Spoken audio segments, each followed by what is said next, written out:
even when we see no enemy heroes yet, you've been so good. No. Right? Prove well, it. let's all suffer together. The game has started. As we get into the game. This is an elimination series between Heroic and the Rejects, also known as South American Rejects. We're just going to shorten it today just for ease of execution and whatnot. We get to see a couple of cool heroes. I mean, Muerta, we've seen a few times. She can be kind of exciting depending on how the game goes. MOUZ is always a good classic, but really Axe is just the Love dream. that hero. Always fun to watch. What a cool hero. Always fun to watch, always fun to play. With a little bit of an asterisk, there are some lane matchups that are atrocious, but Muerta is fine. So should be a decent game for Frank and one of his best heroes. So that'll be exciting to see. I will say, just to round out this whole Tai Lung Viper thing, I think in terms of the drafts we have cast with him on Viper, this is the best one for playing around Viper, because they have double save supports and MOUZ, which is like a pseudo save against some of the heroes you're facing, particularly Ench. The arena is good against. And it's also just like more, you know, zone control and AoE protection. So they've done a better job of setting up the Viper for success, but as we have pointed out, I do think there's a lot in this game riding on El Misho, on the Enchantress. I think with solid rotation to mid, you can really ruin Viper's early momentum. And the good news for him is the guy he's leaving alone would be Monkey King, who lanes very well into MOUZ. So it's not impossible to leave the monkey for a little bit, for a minute to go mid, or at the very least to just enchant a creep, send it mid, and not need it bottom to just float the lane against what I'm assuming will be the MOUZ Tusk combination. So interesting though. This is a classic rivalry. The two best teams in SA, hands down. Let's see who's best today. It does feel like they're playing around the Viper quite a bit, like you said. They got the 2 saves. They have a frontliner in MOUZ, initiation with MOUZ. And Viper's just there. Yeah. As he should be. He's just there. Yeah, so we're debating the idea that the Viper, this could be some mind games, that it was a flex today, and that everybody's just going to assume it'll be Tai Lung, and then they could put it off lane and get a different mid. And that might have been the case, and they just decided against it because they were like, well, if we're playing offlane Viper into Ench Monkey, if anything goes wrong, it won't have a game. If the enemy starts 3 bottom, the panel was talking about that as an option to try to shut it down. I don't know if I'm... What do you think? Do you think it was a flex, or that they're just like, you know what, Tai Lung, 3rd time's the charm. Well, this would be his 4th game, I guess, but he lost the last 2. I think if they lose this game, they don't pick it again. That's my... Yeah. I think this is the one. They're right. I think the next... If they do win this game, then they can truly flex it, right? Yeah. But yeah, I originally thought it was a flex, but... I mean, yeah, once you're into the draft, you're like... I mean, it doesn't look that bad for Viper, really. It's triple melee cores. They haven't... I mean, maybe they didn't feel the need to hard counter because he hasn't performed particularly well. Maybe we're overhyping that. But yeah, only time will tell. This game will prove a lot. As again, elimination series, so want to get off to a good start. There's also always the thing that when you look at stats, let's say you're 0-2 with Viper or 1-2. Man, Dark Mago's just dead. Just a nice little casual. That's a good start. Right click. He eats the tree as well. Like, let's say you're 1-2, but your losses were against the best team of the tournament. There's like, are you supposed to lose faith then? Was it just because that team's just better than you? And I don't know who they won against. I know the games we cast where they lost was against, solid teams. So it wasn't like, okay, this just isn't good. And arguably, this might be one of the weakest opponents they're going to face in the rest of the tournament, right? Yeah. So maybe it'll work here. I think we're probably over-analyzing the whole, this guy should be on these playmakers, which I think is probably generally true. But I think in the games that we cast, the Viper just didn't fit the playstyle that they were going with at all. Like, it wasn't even remotely close. This one does feel a little bit better to me. And obviously, the First Blood certainly helps. Now, the question is, when will El Misho join the party in that mid lane and start to take advantage a bit of the Viper? I mean, it's basically necessary at this point. Tai Lung has the wave on his own hill, so he can zone. He can play the full-on. Obviously, this is a great hero for him. When you're good at Huskar, you're good at Viper. That's just how it is in mid, because they have such a shared skill set. They're all orb walkers that are exploiting lane placement.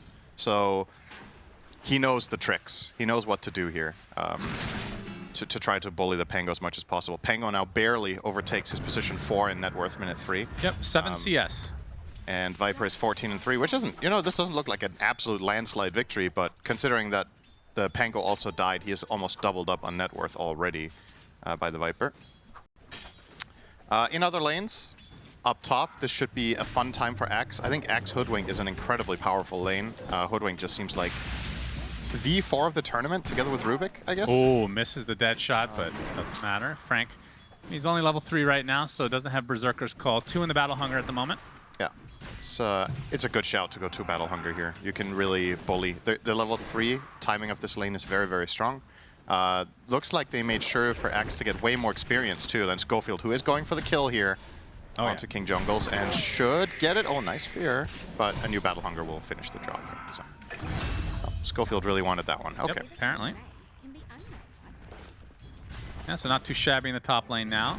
As here's the mid lane action. As Elmisho, he was the one that's supposed to be the saving grace, but he gets taken out.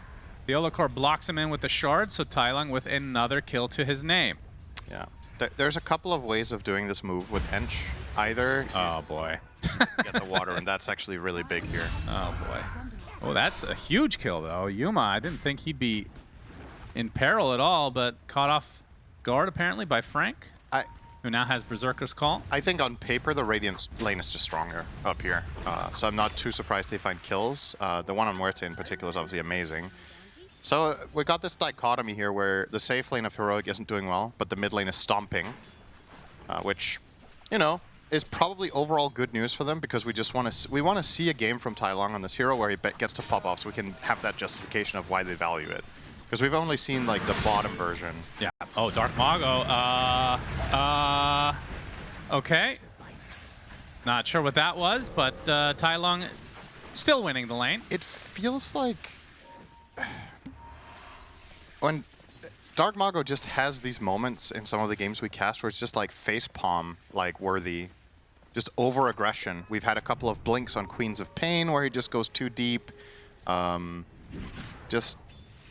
Yeah, maybe trying a bit too much when he's under pressure to overcompensate. I think this is we've had other players in the past that had that weakness and overcame it. I think one good example that you love referencing a lot is GPK. Oh yeah. Where when he had a bad laning start, he would do his best to like try to solve it by making super high risk plays, and then if they don't work out, you're just screwed. And I just think the risk reward of some stuff Mago does, whether he's winning or losing, just isn't like, it's just hard to justify. It's just not worth it. Oh, if they kill him again here. They're trying to fortify the creeps as well, so he is struggling. Tailong with the Viper Strike on the high ground. The Pango goes. Only so far as Yuma is killed off in the top lane. So there is some semblance of a comeback here for the rejects, as that top lane's still in their favor, but this mid lane is a complete disaster. This is with the siege creep too, so this is a very good strategic move to attack here. It looks like they're not going to actually stick around and control the wave. They're going to try to bring Tailong to top to spread the pressure out. Now, is he going to find Frank? He's going to find Elmisho. No. He'll find Elmisho instead. Nice casual kill. As Yuma would love to take that home, but Tailong is like, hey, I've lost twice on this hero. As Frank is actually found by Theolacor, traps him in the shards. Yeah. He actually bugs out there with that dead shot. Nowhere to go. That's not a good TP. So Tailong now 6-0. God, after all that talk. I love when stuff like this happens. It's just so funny. You know, like, oh, this is not what they should be doing. You know, they had 2 bad games on it. Why do they keep running it? And then you immediately just see the archetype game where he owns like crazy. But there's Dark Mago does hit level 6 on this creep with the Rolling Thunder. Oh, didn't get the chain though. That's not great. No, it doesn't really have much backup anyway. Oh, don't dive the tower this time though. All right, he backed off. I mean, it's the level 3 Enchantress. I don't think you're killing him. No, not really. This also begs the question, like, from the perspective of rejects, were they worried about the Viper flex? Did they think that this was just smoke and mirrors and it was definitely going to go off lane after Tailong's losses, so they picked Pango? Because they set themselves up for this problem. I mean, tips onto Tailong, and that is another death to Dark Mago. 0-4 start as Schofield wants to go on Theolacor, but more backup has arrived for Heroic, so Schofield's going to drop as well, or is he? Tries to get up the heel. No, ticks out eventually. Wits comes in. This is desperation mode. They need to get something, but the arena from Whisper into the spear. Wits is dead, and they find the connection onto El Micho. My goodness, the only player having a good game at this point now is Frank. Jesus Christ. That is a domino of... That's a symphony of sausage, I think, as you like to call it. Pretty much symphony of sausage here from the Rejects. That is, oh boy. I mean, I think what they pointed out in the panel really... Yuma, oh, he's going to be able to pop his ult before the chop comes through, and that Tai Long joins the party, and now the love is spreading, Cinder, and Frank falls. Second death in just a couple minutes, as this advantage is starting to grow now for Heroic. I mean, Find Theolacor. No, okay, he'll maybe be out. not. It really rings true what they were talking about in the panel with Dark Mago, right? That this team seems to ride or die with his early start. It was Weehaw who pointed this out. And you picked... Are they actually going to get Yuma here? Yep. Didn't want to go onto the tower. He'll kill off Schofield. It'll cost him his life. Certainly worth it for the Rejects. So you have a player who's very much, Weehaw called it emotional in his playstyle. And you picked him Pango into what could still be a mid-Viper, so really, really bad lane matchup. And then you failed to really protect him and get him online. As a matter of fact, it was a cascading effect that was infinitely worse than if he had just lost his lane, because they kept bringing over additional heroes to have them die too. Time to feed the Viper. Yeah, so effectively, if Mago could have played this lane defensively and lost it, that would have been much, much better than bringing every move they did that didn't work. Yeah. And this is so easy to say in hindsight, because obviously Heroic are doing a very good job at matching the movement. That's why the moves are failing, is because Theolacor is on top of it, King Jungles is on top of it, and even you saw Whisper rotating that time to put the arena down. Dark Mago, he does have his ult. Can he possibly get it off? With the shield crash? No. Another death. Dark Mago, how dare he farm under the tier 2 tower at 9.5 minutes here. I mean, I know this is kind of a brutal realization to come to, but it's your own fault that you're in this position. Like, it's self-inflicted pain.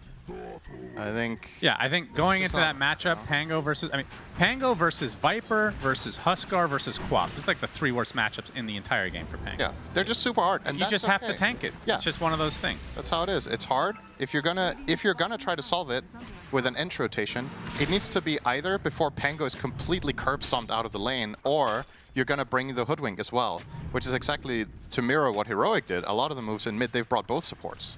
They've just pulled them off the sides and brought them into collapse here onto the Pango 3 times now, I think. That's what you needed to do early, and now it's too late. Like, there is a world where you kill this Viper, but you need 3 or 4 heroes to do it, and it needs to be far enough away from the tower that Whisper doesn't just TP and press 2 buttons and win. Yeah. So it's really, really difficult now to be the Radiant. So what are we looking for? We're looking for Axe to get his Blink and Blade Mill, and then hopefully be the big player for Rejects, because as it stands, the Monkey lane also went really poorly, right? Wits went for the rotation mid and died. Schofield found. Walling this. Tag team will slow him down. Rebuke for the road, and Spear finishes the job. Rebuke does so much damage with tag team. It's so crazy. It counts as a melee attack. So it's also why it procs orb effects. Oh well, attack modifiers. Orb effect is an outdated word. Thanks, Perch. Well, more than welcome.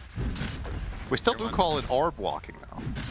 That term never changed. It's not attack modifier walking. I wonder why that didn't catch on. Yeah. Just like amplify damage rune. Don't get me started on orb walking. It Yep. needs. I am still a proponent that it should literally be deleted. Okay. What would you do then to compensate the heroes Just that have it? literally anything. There's 1,000 ways to buff heroes. Right, give me a suggestion. What should Viper get when it loses orb? 1 armor.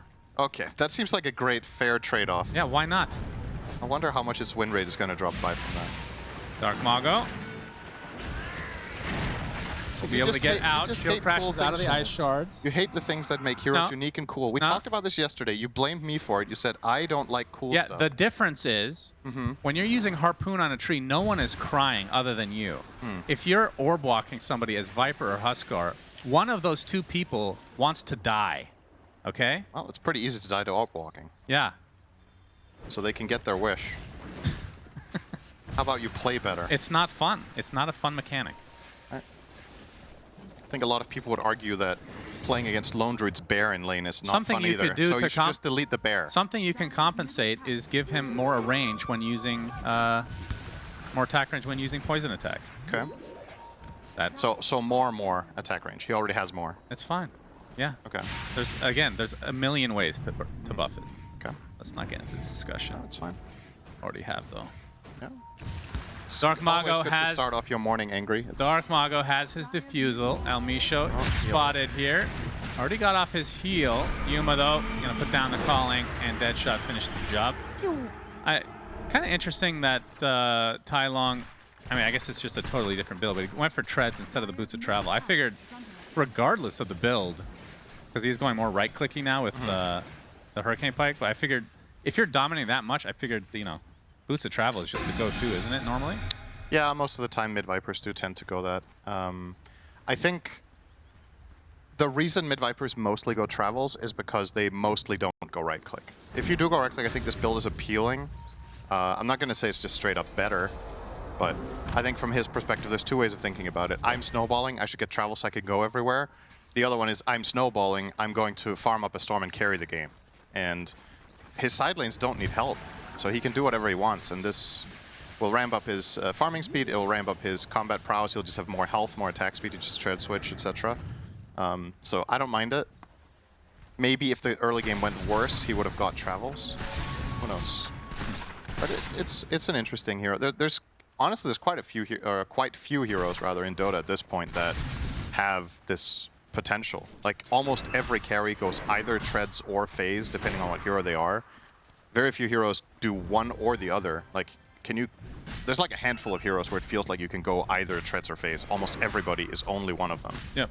That's true. So Viper is one of the rare mids that can go treads and travels. There's not very many heroes that seem to fit this archetype. So it's kind of cool. Bottom lane, they've got plans. On to Wits. Not going to commit though is Whisper. Yeah, Whisper does have his blink. Yeah, he definitely could have gone for that, but didn't want to. Frank is getting close to his blink, and that is, I think we both agree, when they need to do something. Honestly, I think it's almost their only chance is to play off of him. This is just generally good advice about Dota in most games, also in pub games, is whether you're losing or winning, play around your strong hero. That's just a simple way. It's a good way to simplify the game and make successful moves. Is if you keep helping your weakest hero, then in every situation that the enemy team has more players or stronger heroes than you, you're going to bleed, which is exactly what happened mid, right? Rejects kept trying to help their weak hero, and they just lost every engagement.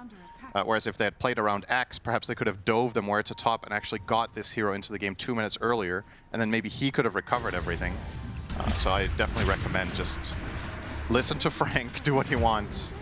And if it fails, so be it, right? Because like the alternative is just get dominated out of the map. So play with your strong guy. Frank did avoid a gank there as Dark Mago, or to use the swashbuckle rolling thunder, but the telekinesis, he has enough to get the kill. There's the blink in from Frank, so that is the reveal. Into the sharpshooter, into the dunk. So Tai Long, 10x kill streak, by the way, finally ends, and Frank will be the recipient of all that juicy gold and XP. You got over 1k gold for a kill at minute 16. That is insane. It's just, there's like never a hero that's beyond godlike at 16 minutes. So seeing that number just feels ridiculous, right? You got 1,004 gold. Kill. And this should inspire Rejects to just play with Axe.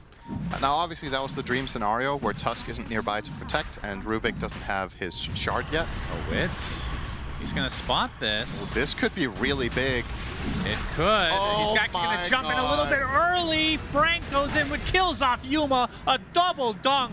What a beastly move. They're gonna steal it too. That is an unreal flip of the script. Roche not very happy with this situation apparently. As Rubik on the trees, he's gonna get taken out. Frank didn't have enough to get the actual dunk, but 4 dead for Heroic. What the hell just happened? Frank, the tank, beast mode enabled. Tai Long. Okay, 1v4. Yeah, they get the Aegis on Dark Mago. He has Pike, so he feels safe. But like this is just the dream. Oh, 3-man. He actually even he taunts Roche too.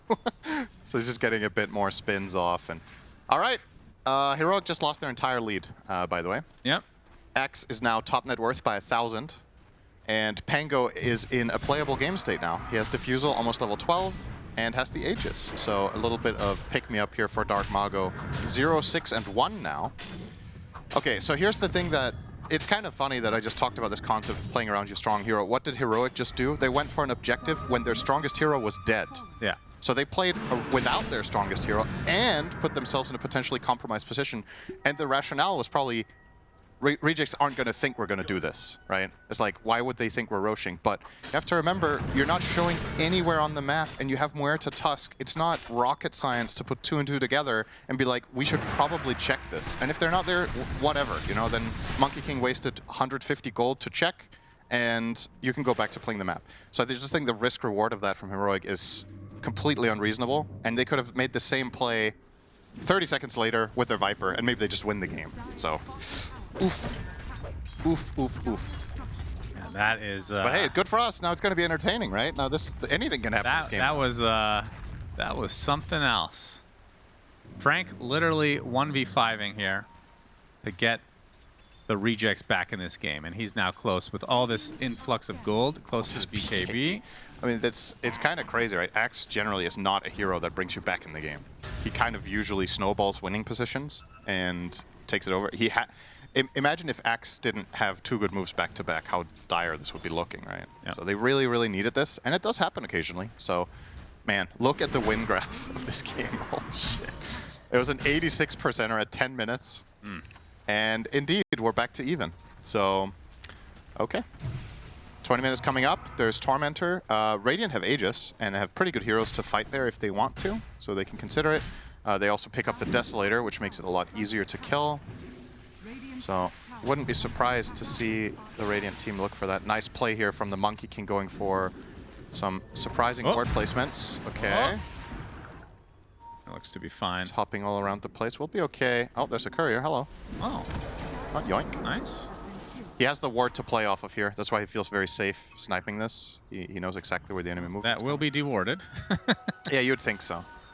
As a smoke comes to be for Heroic. Yeah, their call here is we think that the Rejects are going to go for Tormentor since they have Aegis advantage, which I think is a very reasonable line of thinking, but bit of a mind game here. Rejects just aren't down there at all, and potentially because of what Monkey King just scouted, they're coming to the conclusion that this is exactly what Heroic are doing. And now, if Heroic don't take the Tormentor themselves, they're actually wasting a ton of time. Like, they've been moving as 5 heroes down here for the better part of a minute. And in the meantime, Pango's just free farming top. Monkey King is killing 2 couriers and farming their triangle. They're losing nothing. So this has to be a takedown, or you just lost like 2k gold. Yeah. So interesting pickup. Is this common now? I forgot that they even changed the Ags for Mars, but basically his second item. That is not common, I want to say. That's the old facet where I don't think it lowered cooldown before, so that's new. But yeah, getting it's a better version for killing people within the arena. It's basically it's a better version of the facet. This heals more, it gives more damage, and it lowers cooldown. So they figured that the facet version was not worthy of an axe, which I would agree with. Oh, Arena does connect. Wits, though, not going to get pinned to anything.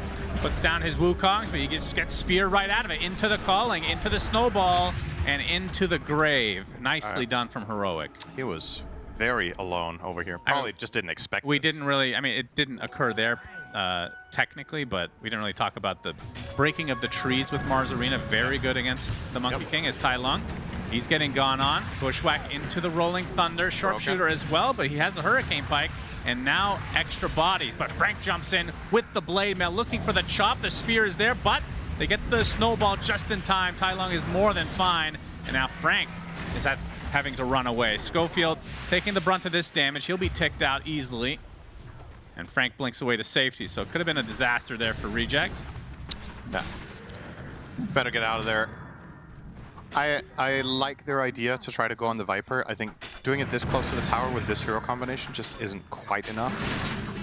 If Pango and Axe could have lined that up a little bit better, maybe there's a kill. But still, good response from Heroic, protecting Tai Lung here and trying to stabilize. But isn't it... Okay, let's turn back time 10 minutes. Tai Lung was 10-0.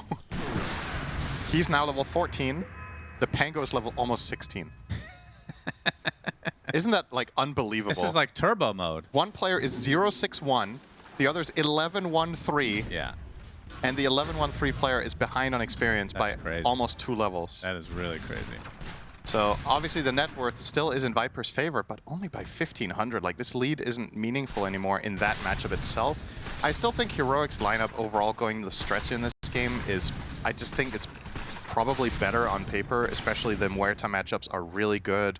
Arena becomes a very useful tool later. But I have to say, with Whisper going Ags,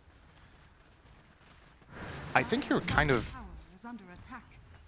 how to say it, you're kind of pigeonholing yourself a bit with this build, where Mars himself is not going to be a major threat. You're truly just you're making yourself an arena only, right? Like, you're putting 4,000 gold into just upgrading that ability. The stats aren't that great. If you're having an insane game of Mars, you can consider, you know, we've seen Amar in the past just carry with this hero. And Whisper actually had a super good game, so there were options. You could have gone BKB, you could have gone damage items, you could have gone auras, but he went for the X. So now they want some payoff with this arena. Gonna try to look for Dark Mago. Aegis has expired, and it's a nice find. Snowball to follow, into the calling, easy pick off. Oh, And the spear will miss, so the Enchantress will get away. Nice TP there from Ilmisho. Whisper definitely thought he was turning the corner. So they only get the 1, but it's a good kill. SNY, by the way, for Tai Long. But, Yeah. no way that's real. What? What? 8.6%? That cannot be real. I mean, I'm sure it counts all the spears he uses for farming, right? Oh, I I'm guess. guessing. You have Soul Ring. You're spear farming all the time in waves. Still, that's 3 out of... If that was actually attempts on heroes, I'm pretty sure you're kicked. Like, genuinely, you're out of the scene, not just the team. That's an Exodus game. Right there. Exodus game. I like that. There's another one there. Right, 3 out of 36. So, all right, what are we looking at now? So, close to BKB for Monkey King. Pango is halfway to Ags. Oh, Whisper's found here. Axe call. Wit's even going to use the Wukong's command. Easy kill here. Yeah, just a full stun lock. Send him packing. I'm interested to see if this Ags ends up being useful. Yeah, the Mars one? Most of it is dependent on somebody dying in the arena. So you basically have to be the aggressor. I mean, you get the 10 seconds CDR, which is whatever. And I think it does something else, right? I mean, the big thing is when heroes... It does last longer. What is arena normally? Is that a full second extra? I'm actually unsure. Let me check that real quick. Just how long it lasts now, because this ability has been nerfed. Yeah, it's 1 more second. So you get 1 second more of arena. Yeah. I mean, it's a couple of little things, right? Because they recognized once again that the facet just wasn't good enough to be the Ags. But I don't know. I'm still not overly impressed with this. But I will say the big upside here, if you kill anyone in the arena and Muerta is part of it, getting plus 35% attack damage on that hero when she converts it to magic is crazy strong. So I get the idea. It's it definitely has a lot of upside, but it's conditional. Yes, exactly. And conditional items and builds just have this, you know. They were thinking about Roche like, okay, let's not make that mistake again, guys. Ironically, this time it probably would have worked. Yeah, absolutely. But they're clearing the perimeter first. This is a strong timing. You mentioned the Sanjin Yasha on Tai Lung, of course, buying that against Axe Schofield in spotted. particular. That'll be a freebie. Oh, all right, see you later. Is this enough for them to think about the rush? Maybe. As long as they cover the perimeter, now that they, you know, Rolling Thunder obviously annoying, but the Axe Call being the big one. I mean, they really do have some good options for the rejects. Wukong's as well. You can scout with creeps. Kaya Sange on the Axe, by the way. I was going to say old school build. I think that's the wrong word, but not a build I've seen as much lately.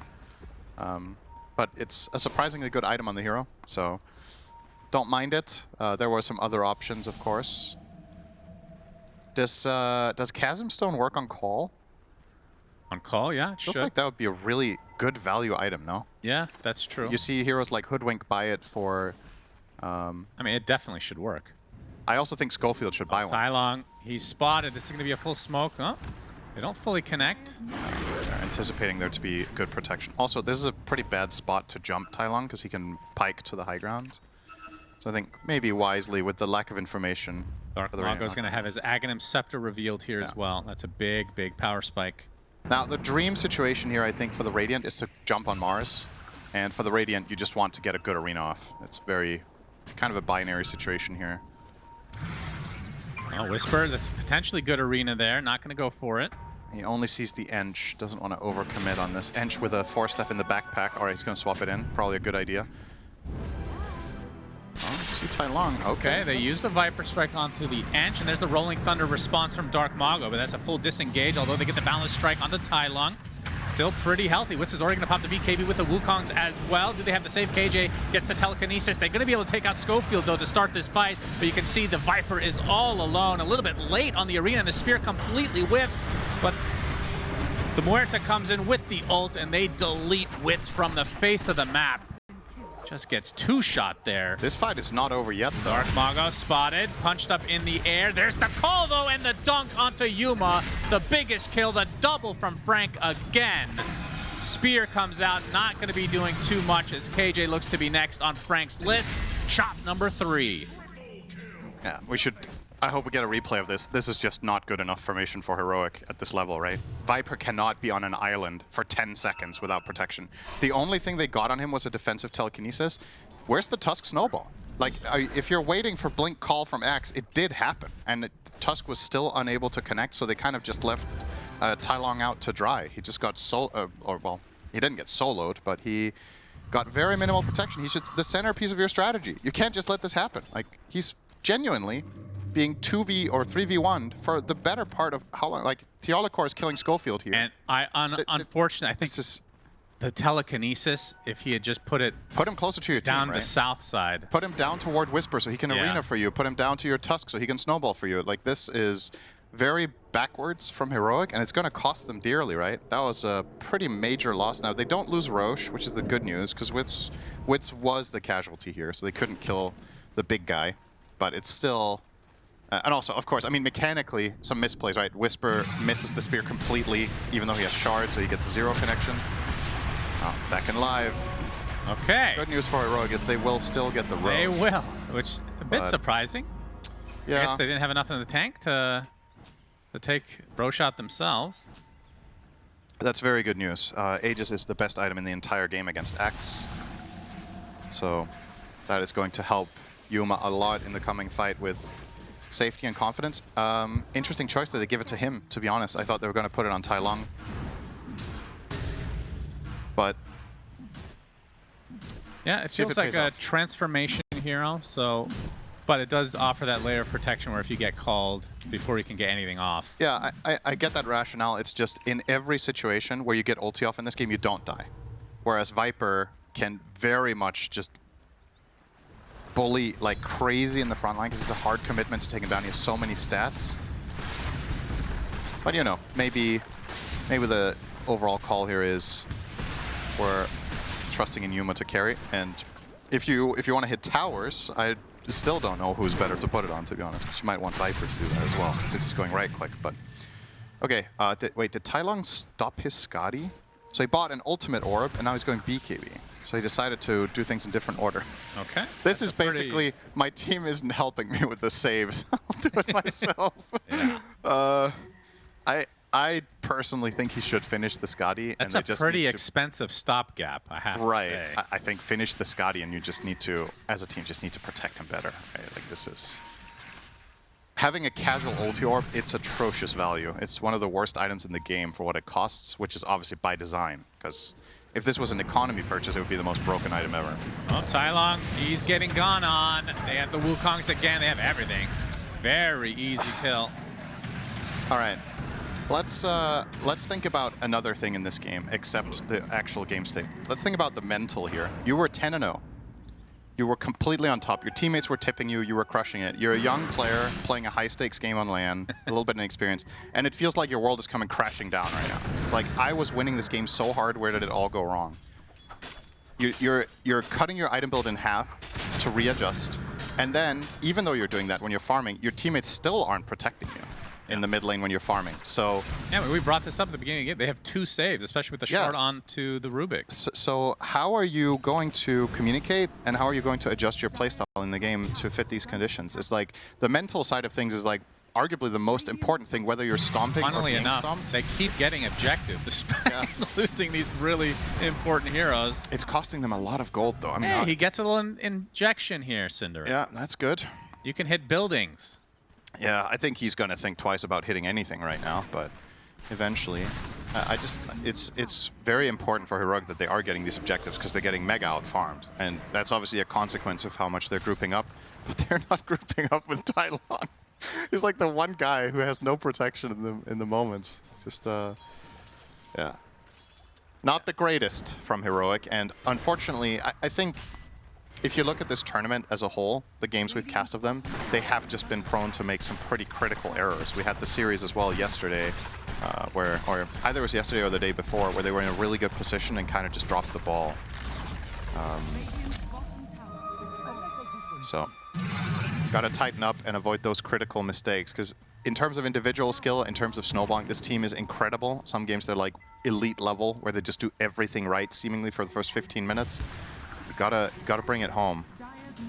This is a crucial moment. Aegis for 1 minute, I genuinely think Rejects just shouldn't fight. Like, just wait this 1 minute and make your life a lot easier.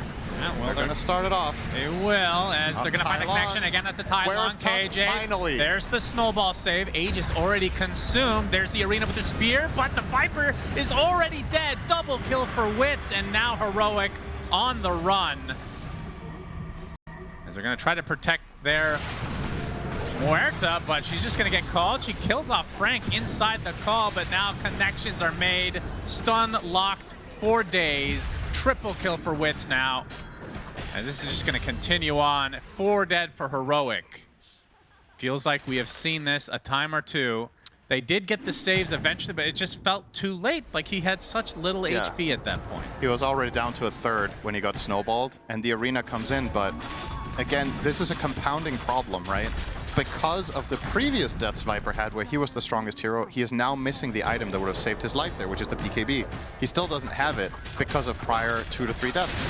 So everything you're seeing unfold is just a consequence of previous errors just costing even more. And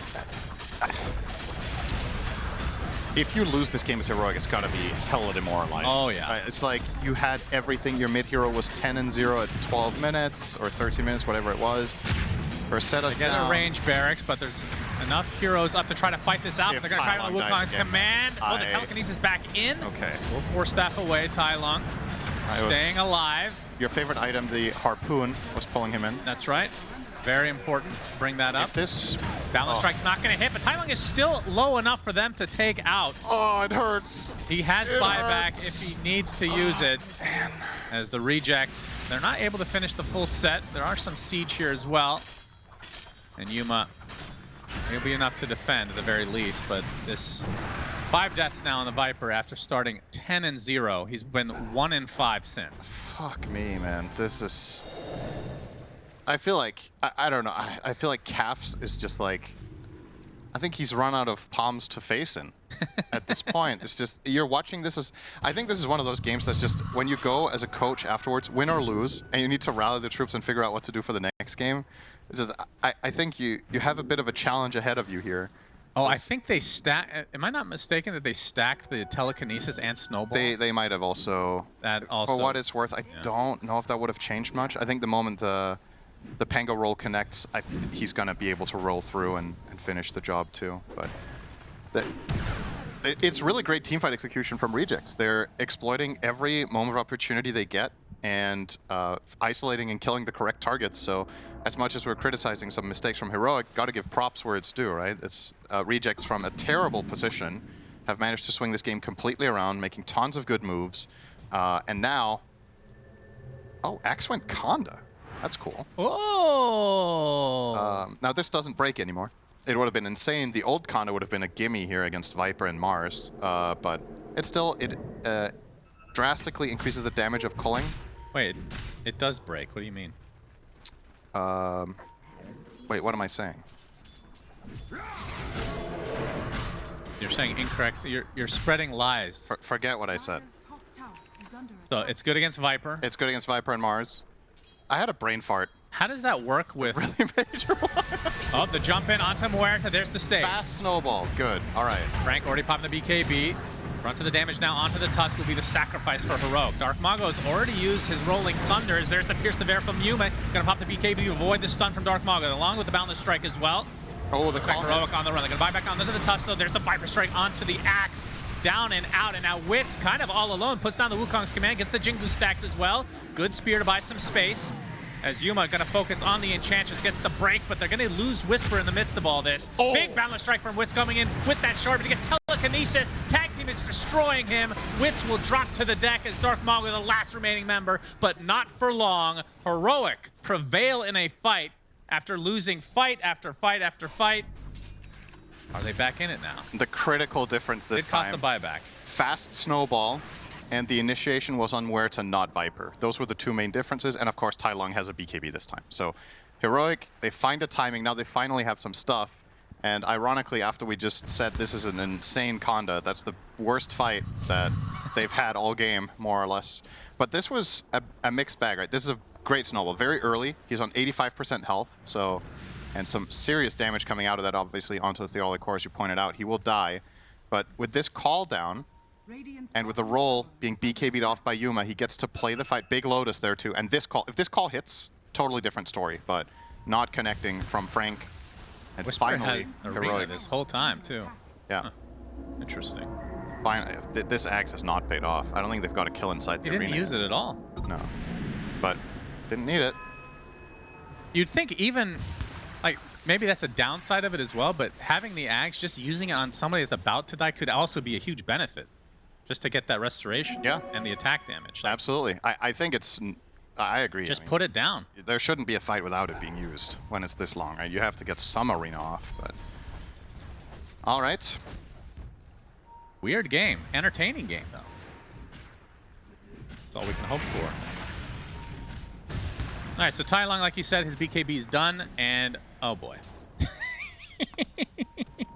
It's still going to be a casual ultimate order, changing to an AC now.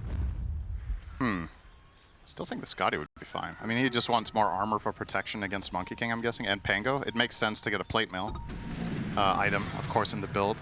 Guess the order is a bit... He's going for the 60-minute build here. All good. He'll be 6-slotted like none other. Dark Mago spotted. Nice roll up, though, into the Rolling Thunder. Going to try to turn this around. Oh, stolen. It is stolen. He's a cube, Mr. KJ. But Boundless Strike destroys Theolacor as Tai Lung, again, kind of left to his own devices. Going to heal up thanks to a cheese, I believe. As Dark Mago rolling around, gets the swatch. Not really going to hit too much, but the shield crash is there. Tai Lung getting to the low ground, but he gets blocked by the trees. Triple kill for Wits. And now, again, no arena usage. I am 4 dead for Heroic. Uh-oh. This Ags has been completely useless. It's been Whisper's worst purchase of the tournament, because he's got no value out of it, it feels like. That was another, as you mentioned, another fight without the spell even being It's used. low enough that you just throw it out anyway, like the cooldown. Yeah.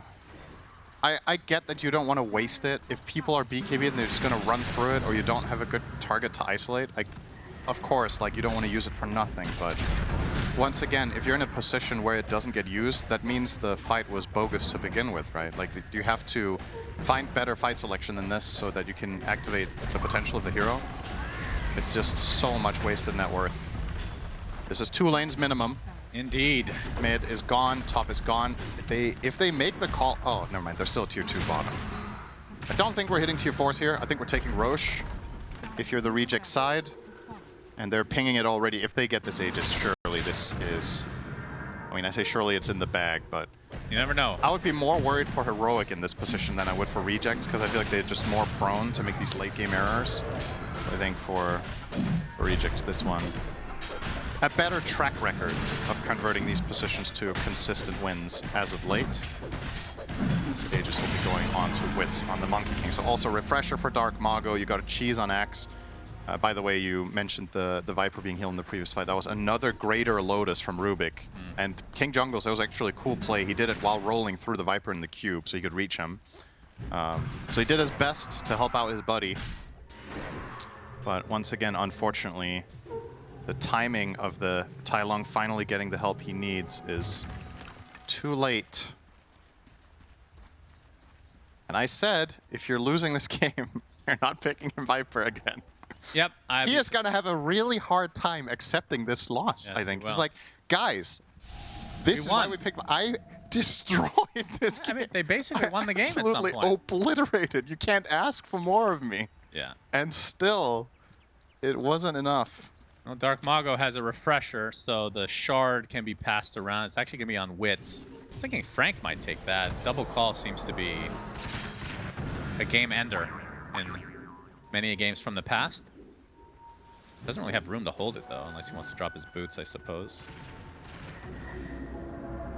But yeah, these refresher shards seem to be just backpack items. You pop BKB, then you replace it with the shard. I wonder if this is the first condo tournament purchase of the tournament. I think I haven't seen this item bought a single time in like 2 months. No. So still very interesting that I somehow thought it lost its break, but there you go. Like when items just disappear from the game almost, you kind of forget what's going on. I mean, technically it doesn't say it breaks. It says disables passive. Yeah, I mean, it's okay. Now we're really trying to help me out. I don't think there's You're a fair... still really good at your job. I don't think there's a good excuse for that. Sometimes you just fuck up, okay? It is what it is. I think I fucked up less than heroic in this, so it's all good. Wits with the Wukongs to create some space to try to get this last pair of barracks. Whisper is found. Call. Actually called as well. Not going to be able to get the arena up, but he gets saved from the snowball, but they're going to be going the other way. The Rolling Thunder right on top. It's a What a strike. disaster, man. Heroic. Gonna have to buy back in mass. They have another Wukong's command if they want to use it. They will. There's the arena finally used the first time in the last 15 minutes we have seen this spell as Whisper trying to make something happen. Schofield still living on the outskirts of this. Nobody has died yet though from the reject side. But of course Viper will take a tumble. And now this should be coming to an end. A triple kill for the Enchantress. Yeah, she's just getting free hit non-stop. Schofield is spotted, but there's the one last dunk from Frank. He's gonna fall for this effort, but can buy back and just help finish this game as GG is called. And the South American rejects, well, they take game one, not in the fashion that we were expecting necessarily. Not whatsoever. But I think out and they're like, stop, I don't know what it is. Yeah, you've lost a lot on Viper, but I have a lot of respect for a guy that sticks to his guns, stick to his cojones. All right, why are we still picking this hero, even though it's not working out? Is it just because you're the big balls, or what's the deal? Actually, Tai Lung asked for it. Yeah. He was like, let's do the same, please. Let's do the same, please. I just did it, you know? But what? Our mid laner wanted to do it again. He felt really confident doing it. I don't think we lost because of the Viper. I think we played really bad in general. We had the game completely, and we made some really questionable decisions. Yeah. I don't think the reason of us losing this game was because we had Viper. And anyone that says so is completely wrong. Okay. So the thing is, if you go and look at our qualifier games, us against SAR, we have a lot of history. If you look at older drafts of us playing against them, they ban Viper first phase every game. Yeah. Because Dark Mago doesn't have heroes against Viper, apart from the Sniper. So, And you did win yeah. that lane. Yeah, we did win that lane pretty hard. So, like, it's just a matter of matchups and our history in the region, things like that. Tai Lung just got first blood. He just got first blood, you dumb bastards on panel, you dumb idiots. That's why you're retired. That's why he's coaching. That's what I'm talking about. Let's get into the game and get in with some casters that definitely should also retire. Yep, that sounds like a good move here. Yeah. Game number 2 between Heroic and South American Rejects. Here we go again, the Viper. Yeah. I mean, I agree with him, though. He's right. They did not lose because of the Viper last No. game. And we were saying that, hey, we're not part of the panel. I just want to separate ourselves as Right. far as possible from Jenkins.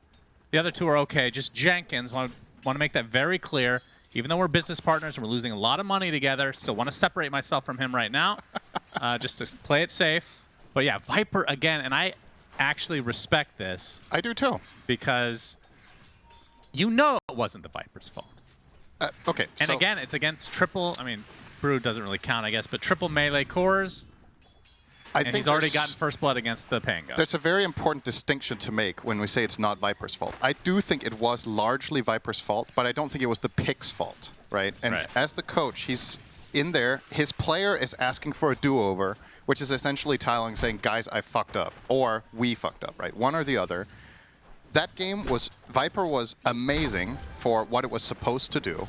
And then they just, like he said, made some, I think, questionable decisions was a great way to put it. That was a very positive word, even, for what they did. I think they just flat out really messed up in that previous game. So, especially with what he's saying with some more context, which is obviously interesting, these teams know each other very well. They know Dark Mago can't deal with this hero. And you saw it last game that he couldn't. They threw the game away. So, if your mid player is not scared to run it back and show that he's got what it takes, that's fine. Now, what sucks here is if they lose this game as well on the Viper, you're going to leave the tournament and be like, what could have been if we just weren't so stubborn? But I very much respect the mindset. Under the tier 1, this is another death. And I mean, the silver lining here, Cinder, if they lose this game, they won't be picking Viper again because they'll be out of the tournament. So that is a silver lining. For somebody, at least. Yeah. I think he's a bit frustrated, the coach. I feel like he actually revealed quite a bit, basically talking shit about Dark Mago. He can't play against Viper other than Sniper. Like, how often do you hear that directly, right? Giving this much, like, deliberation on a hero pool of an opposing player is quite unusual. But I think Caps, from the position that he's in, is also, you know, trying to both protect himself and his team a little bit from, you know, 100%. public pressure. And it's like, you guys are watching us lose on Viper. You're going to think we're just complete morons. So he probably feels like he has to go a little bit out of his way to justify how they're thinking and maybe show a bit more than you're usually comfortable with. And I get it. Like, obviously, fan bases of Heroic are very passionate, and they have a lot of fans in the South American region are obviously going to give them a ton of shit for losing a game like the last one. So I think it's really good to hear a little more some depth. action top lane. Frank's going to get some accompaniment with a couple supports. They do take out KJ. Actually turn into a try, but Heroic are the ones losing it at the moment. Double kill for the Enchantress. And look at the support's dead. Look at the contrast from this game to the previous one in the support play of Rejects, right? This time they're not going mid. They sent an Ice Ogre there one time to give some armor to Dark Mago, but unfortunately he died while he was on the way there. They are not compiling all of their resources. They're not sending everything into mid to try to help him. There's like, Mago, get your shit together, buddy. You're on your own. Yeah. And there are ways of dealing with this kind of pressure. I think if you want to get better at laning into the impossible matchups, watch Malrine. He is the best at this. Just pull those waves. Pull waves, get creative, mess with equilibrium, whatever you need to do. If the lane's completely hopeless, you can't even do that. You go jungle, you roam, you TP bottom and kill them on level 3. Like, the game isn't forcing you to stay here. Right. I mean, the other core makes his way over with the tag team. Schofield taking the brunt of the damage. Gets a nice bushwhack, though, as El Misho joining the party. So Tylong gonna take a swashbuckle under the cover of the tower. Whirlwind. Tylong does die, but first Dark Mago goes down. So no more XP for the Pango. Still having a completely miserable game as the other core wants to finish off Schofield. Does so. Getting chased by the Wild Wing Ripper. When does it have... What's the cooldown on this ability again? Hurricane, 30 seconds. So he's going to live. Oh, he took the watch. Okay. He's not afraid, no bird. All right, fair enough. Okay. He's fine. So yeah, again, contrast to game 1. Now they do help the Pango, but it's both supports. It wasn't just one of them rotating in. I still feel like that wasn't clean. Like, Hoodwink came in 5 seconds before. Oh my guys, He's fine. it's just still happening. Bloodright, we'll talk about that hero in just a moment. Not enough to save KJ. But yeah, Bloodseeker picked. I haven't cast this hero in years. Literally. Dark Mago able to traverse the terrain there to get out of the ice shards, but just trying his best to leech some XP. He has 8 CS versus the 22 and 10 of Tylong. But yeah, let's talk about the Bloodseeker. A traditional counter to Pango, which you just can't roll. It's insanely effective. You need to get Lincolns, you need to get Lotus, something. And then haven't seen it against Kez, but it makes sense with all the mobility that hero offers as well. I think the matchup against Kez is a double-edged sword, though, because if Kez enters with, say, Raven's Veil, just gets on top of you, he's one of the carries that just deals so insanely much damage so fast that the mobility aspect doesn't even necessarily get to come into play. And also, looking at the bigger picture here for Heroic, did you need to double counterpick the Pango when you're already shitting on his lane? Dark Like, Mago, the TPs are coming in. He's going to take a full Viper strike. Wit's even making his way over. We saw this in game 1 as well. He's going to take a snowball, though. Gets stuck inside the shards, and that's a juicier kill. He's worth way more than the Pango right now. So Tai Lung is going to be super happy about that exchange. Dark Mago with the shield crash. They will be able to finish off Tai Lung eventually huge. as KJ drops as well. It's just a complete massacre in the mid lane. This is so important for Dark Mago that this happens. He got the bounty for the kill as well, right? No, he didn't. It was actually Schofield who killed the Viper. Unfortunate for him, but he gets a lot of experience. He gets some breathing room and doubles his CS in 3 seconds. Yeah. This is gonna. I mean, he's still in trouble, right? He's got boots, but he has to go back to base. I wonder if there's a world. They've stacked, actually. I was gonna say that stacking these camps to the bottom right of mid and just farming those with Swashbuckle and Shield Crash, probably going to be the play. And this is where it's going to cost, right? You can't win everywhere. So Heroic are going to have an awesome time on I think Tide. they're going to have a better game just having Tide on their team than Lamar's. Yeah. If you can't fuck up the itemization on Tide nearly as much, I think. I mean, for what it's worth, I got his line of thinking in the last game. They just didn't play well, right? That's it. That's just it. Like, there's a lot of things you can dissect in the game, but when it all boils down to it, they just didn't play that well. And then every item pick is going to look bad, and maybe draft hero picks are going to look bad. But, you know, the execution needs to go with it. We didn't mention this, but this is the best offlaner in the entire game against Kez. When people were picking Kez in previous tournaments from the last months, they were banning Tide, because specifically he was the only offlaner in the extremely safe laner favorite patch that could actually just stand in the lane and do well. And you're seeing why here. He is winning the lane against Kez, which is very good news. And in addition, Wits had to rotate mid to bail out Dark Mago once again, so even more help for Whisper, plus the tower. So he's going to get insanely farmed. The Ola core will go down here. Oh yeah, also, I was going to mention, this game is going to be a test of which is worse, right? Heroic are 0-3 with Tusk. They're 1-3 with Viper, of which we've cast all their losses. And on the other side, Brewmaster hasn't won a game this tournament, but he's coupled with the biggest winner of all of them in Kez. So how many what games is the of Brew, stronger though? force? 3 games, yeah. 0-3. That's a small sample size. Oh, you could argue it's the same for Viper and Tusk for this team, No. right? But it's on that's one just team. for the team. Yeah, it's on one team. Dark Mago going to take the Viper strike. He has a instead shield of run this snowball. time. He does. Has the Rolling Thunder as well. Whisper. No Likes the Ravage party. skilled. Oh, he came in with... Oh, I thought he was holding it. Yeah, yeah, you're right. if he has Ravage, then that's Oh, shards. good attempt. Dark Mago will TP out. 5 hero rotation, no kill. They want to get the tower, though. It looks like that will be the case. This is something you relatively often see on Tide in like just farming lanes, is that you just go 0-3-3 or excuse me 0-3-4 or 0-4-3. Yeah, it's going to cost him a kill on Pango there that he didn't have a point in Ravage. Which then begs the question: does this rotation even make sense to begin with when you don't have Ravage? Well, it got them the tower. They got the tower. Yeah, That's something. it's still fine, I think. An old classic Tide Hunter. Yeah. Back to the lane he goes, and he's actually going to go first item Blink, so Yeah. going to get ultra aggressive. It's very good for his teammates to have early Blink Ravage, so. Primal Split, King Indeed. Jungles will be going to the King Fountain, Yes, but he will. only him. Yeah. Talk to me about Bloodseeker, though, other than the obvious. Have you seen this hero at all? Not much. The only player I really look for it in is Chrysalis. He's like the most likely to run it.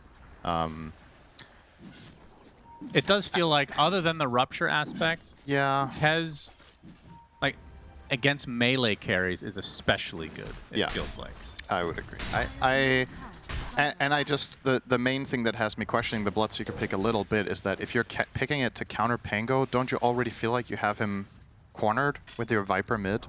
Like, you talked about it from the coach's perspective. We know that this Pango's going mid. We know he's going to lose to Tai Lung. He's going to destroy him, which happened again. So does your carry really need to counter the mid hero? Shouldn't you be looking to counter the Kez more? And is this your best solution to Kez? If it is, I totally get it. If you think this is the best counter carry, I just kind of don't believe that. I feel like there's like other options that would be better for that specific matchup.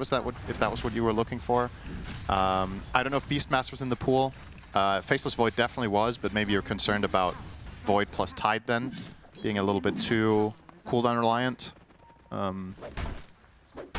But yeah, I'm a little bit in the dark when it comes to countering Kez with carries. Like, I just don't know what is considered Yeah, he's just the best carry. the best. Yeah, I mean, every hero has some sort of solution to it. Wits, by the way, is going to finish his Mage Slayer, which will be quite useful in reducing some damage. Not the best Mage Slayer game, I suppose, but Wait, you all said right. Wits? Yeah. Isn't he getting Mage Slayer? Was I misreading the itemization? Oh, maybe. Oh, he's got it. It's coming now. It's a good item on Kez, right? It's really nice to get all the regen from it, so you can spam your farming spells more. It's nice to get some tankability. It does decent damage, obviously, with since the improvement of the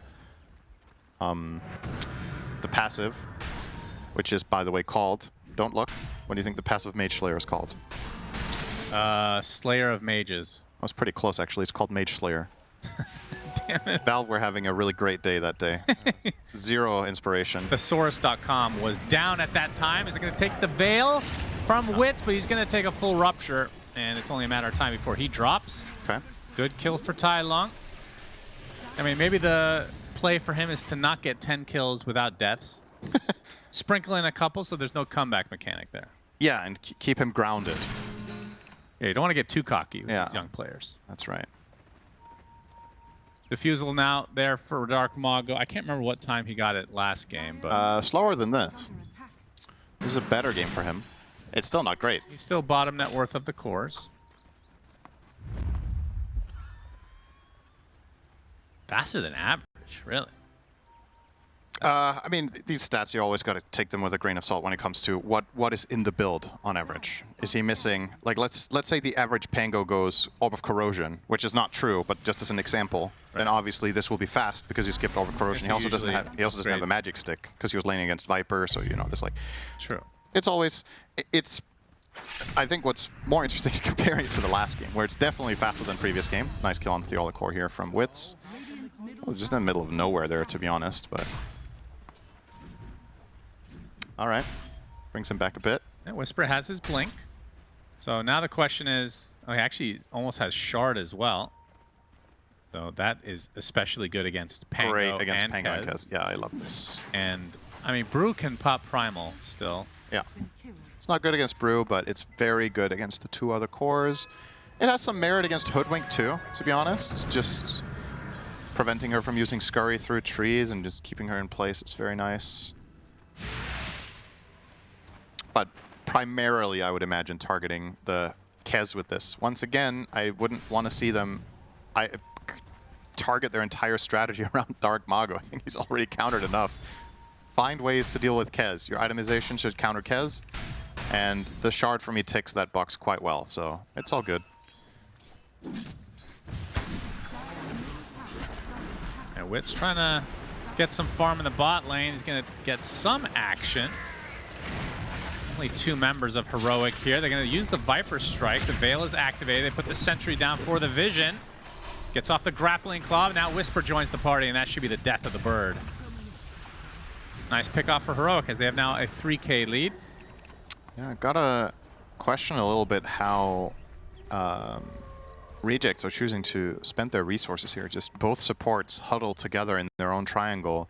If Wits is gonna farm down here on Kez, I feel like you need a buffer hero there. Like either Ench can tank the gank for you, or you can put Hoodwink there to offer some sort of protection. Putting both supports together in the triangle, I think, is a little bit nonsensical. Like, who are you even protecting there? Yeah. If you want to win this game, you need Kez to thrive. So either he should play safer areas to farm, or you need to be there for him, and that's what they're going to do now. So Wits returns to bottom, but this time, Hoodwink in his back. Oh, gonna miss the sharpshooter though. Yeah, and there's some cover And he's here. out. Yeah, we'll pop the Veil to get away, it seems. Yeah. Heroic will not lose anything this time. They have Dead in the Water ready to go, and they know there's no Raven's Veil, so here, Whisper. Okay, they're going to use it right off the bat. Still have the Ravage as well if needed. This is a big kill again, back-to-back onto Wits. They're going to lose a support, but who cares? You kill the carry twice in a row. Well worth it. That is going to be Wit's hurting now. 1 and 4. I didn't realize he had 4 deaths. Yeah, he's been targeted quite hard. It's just solid play from Heroic, right? Recognizing this is the threat of the game. This is what we need to shut down. Deal with Pango in the first 3 minutes. He's screwed. Redirect your resources onto the bigger picture. And I like that they're not trying to brute force kills on Brewmaster. I think it's just a very good pick this game. You're likely going to waste your time. Just let him have a game. It's okay. The hero is not going to carry if Kez has nothing. In contrast to last game where Frank could actually, you know, really take over and lead his team to victory on Axe, Brewmaster can't do the same thing because you have a lot of utility, you have a lot of control in fights, you have decent damage, but you're not going to be the one jumping and killing a core as easily. So, are they going to try for it again? I mean, they still have Ravage. Why not? If you see him. They do not. They did see him on the ward just briefly. This ward from Heroic is really nice, by the way, the one in the water. Outside of general range of sentries that will be placed to cover your own obs. So, they're drawing a line, so they actually do want to go for this again. Yeah. Well, he's drawing Last a line. Tide is running away from the line. Misha will be killed off by Yuma. Rather inconsequential kill here. Yeah, so let's talk about Yuma a bit. Has the Mjolnir now, and well, I have to hold that thought. Witz is very scared. Yeah, I mean, he should be. It's going to be the BKB next. Oh, wait a second. He's going to run in. Okay, this is really awkward. He was great in trying to get a Lotus. He can't TP out. Yeah, even the Bloodseeker on his way. He's good juke. Pretty good juke, though. They're pinging. He must be here. Bridge. Process of elimination. Bloodrite not going to hit. Oh my Grappling god, he Claw actually just got out. Nice jukes. Oof. That bird can really squawk. Sure can. Little Woody Woodpecker. Same voice actor, too. Yeah, dead in the water onto the Pangolier. Dark Mago blinks out to safety. Diffusal is very good this game, by the way. The mana burn against Tide, against Bloodseeker, against Viper. All 3 of these heroes, in particular, Tide and Bloodseeker. All right. Last time this happened, Axe got a game-winning call, we can call it. It was but very this time, different conditions. Tai Lung, well, number one, there's no Axe. Yeah. And Tai Lung's alive this time when attempting the Roche. This is a fight that the Radiant would love to take with Brew Split, but they are not in position. So nicely, you know, set up by Heroic here. Good ward placements. Boxing them out with a Tide. This is way more textbook and stable. Now they have good vision on this ward. Do they want to try anything on El Misho? I'm assuming yes. Oh, just going to spell steal and leave. Okay, we'll get the enchant. Very good. So looking for more. You can take off Shield Crash with it. Anything dispellable on Kez? On his 20 abilities that he has? Yes, you can dispel some of them. I'm just gonna say safe things because... Yeah, that's... Does Conda break still? It does. Okay, just checking. I went back to the green room and I looked at the items changelog and I was trying to figure out what made me think it, and I still don't know how I brain farted. It's called old age. The best thing I came up with was I was thinking, okay, well, probably some other way of breaking got changed, but the last time Silver Edge got changed in what it did was when it lost its grid. It was like years ago. So, I don't know, man. Sometimes. It's okay, Cinderella. Sometimes you just... You're just getting old. Just accept it. Accept fate. As the Tormentor will be attempted now from Heroic. Still have yet to see a Ravage. Yeah, there's no contesting here from the Radiant, so it should just be nice and free. And who is the shard going to go to? I think they're hoping to get it for free on the Rubik, I would imagine, unless he just bought it. He did not. Let's see here. It's either him or Tusk. It will be the Tusk, so Drinking Buddy. Unlucky. Well, it's still good. It is. But the Rubik one's probably better. It is nice, though, with Drinking Buddies to give your teammate armor and move speed. That's very nice against Kez. Oh, Bushwhack's not going to hit. Going to get Rolling Thundered with the roll-up to try to counteract some very nicely done, actually. Going to get the Tai Lung coming in with the Viper Strike now, as he is already pretty low. Has the Aegis, of course, doesn't mind dying here. Dark Mago with the Swashbuckle. Punch up in the air. Heroic's just trying to get out into their base. Tai Lung doing his best not to feed away the Aegis, but he will. Are they going to stick around here with Split? No. Okay. Just a little bit of a what's becoming a traditional, unfortunately, at this point, mid-game Yeah. slight blunder from Heroic. Just, you know, they're in a good position. They have Aegis, Bloodseeker gets jumped, and they're coming to his aid, and it just gets even worse than if he just died himself. Oh. And that's also, we haven't talked about this that much, but this is why I personally don't like Tai Long on Viper, is not because I don't think he's good enough at the hero. It's not because I don't think the hero is playable. It's not because I think it's bad against this team. It's because the way Heroic end up playing as a team, when they have to play reactionary, Tai Long can't make big plays like this. And I think a lot of the games that they win is because when enemies make moves like this onto Yuma or whatever, Tai Long comes in and has a massive high impact play on any sort of Spirit or Puck or Pango, whatever you name it. This hero doesn't work that way. So either the team needs to get better at playing around Viper, or he himself needs to lead more to get things the way he wants. And sometimes that can be the thing, like I was talking about with inexperienced players, is are you going to have the confidence and are you going to have the knowledge to, with these way more experienced players, tell them to play the way you want? Like it's just so different from every other hero he plays, right? So Whisper. Take the initiation. Theoloker looking for the save. He will get the snowball. He's so gonna. that's back into the numbers. Oh, good blink out. Allows the blink for Whisper. Now the rupture onto the Pango, who's just going to TP out, so we'll be fine. And now the primal split. Tai Lung's the recipient of the stun. Bloodright is there to try to give him some cover, but he's stuck inside the creeps, and he's just going to get bursted down by El Misho. And you pick this Viper. We talked about how it's good against Pango. He dumpstered the hero. Pango is second in net worth now. Yeah. And Viper is almost at the bottom. I mean, mission failed. Mission failed again. And you can understand from Tai Lung's perspective after game 1 why he's like, we messed up. I want to play it again. Did you guys see what I just did? And they were tipping him. They were laughing. They were cheering. He was completely obliterating the game. This game state is worse now than the one in the last game was. In the last game, they were still up by a good amount here, and Tai Lung was still very, very strong. This time, he's 5th in net worth. I don't really think the Viper matchups are good anymore. I don't think you're good against Pango anymore. He has so much physical damage, so you don't get a lot of value out of Corrosive.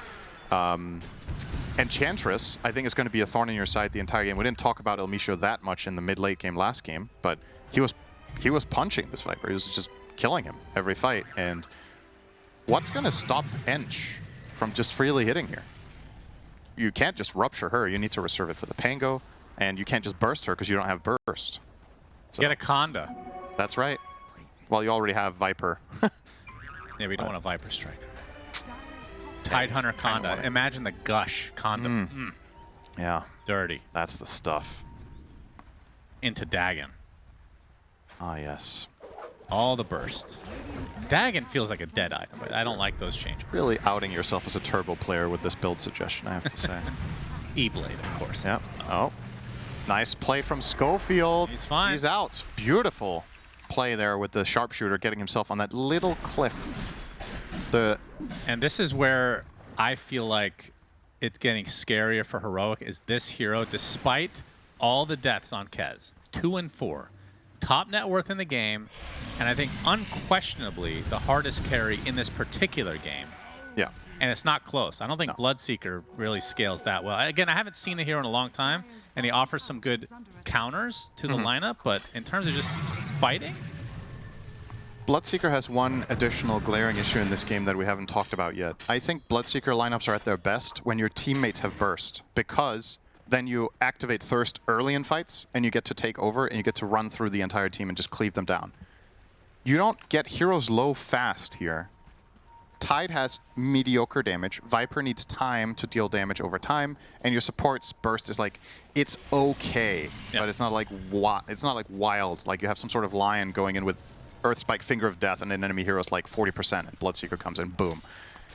So Yuma, I think, can't play these like easy cleanup Bloodseeker fights, and then I just think the hero's way worse. Like at this point, to me, it's just not even really a good pick until I see it. I want to see that fight where I'm like, okay, this is why it ruins Kez, and hasn't happened yet. I mean, we haven't really had a real fight where he's just attacking anybody. That's true.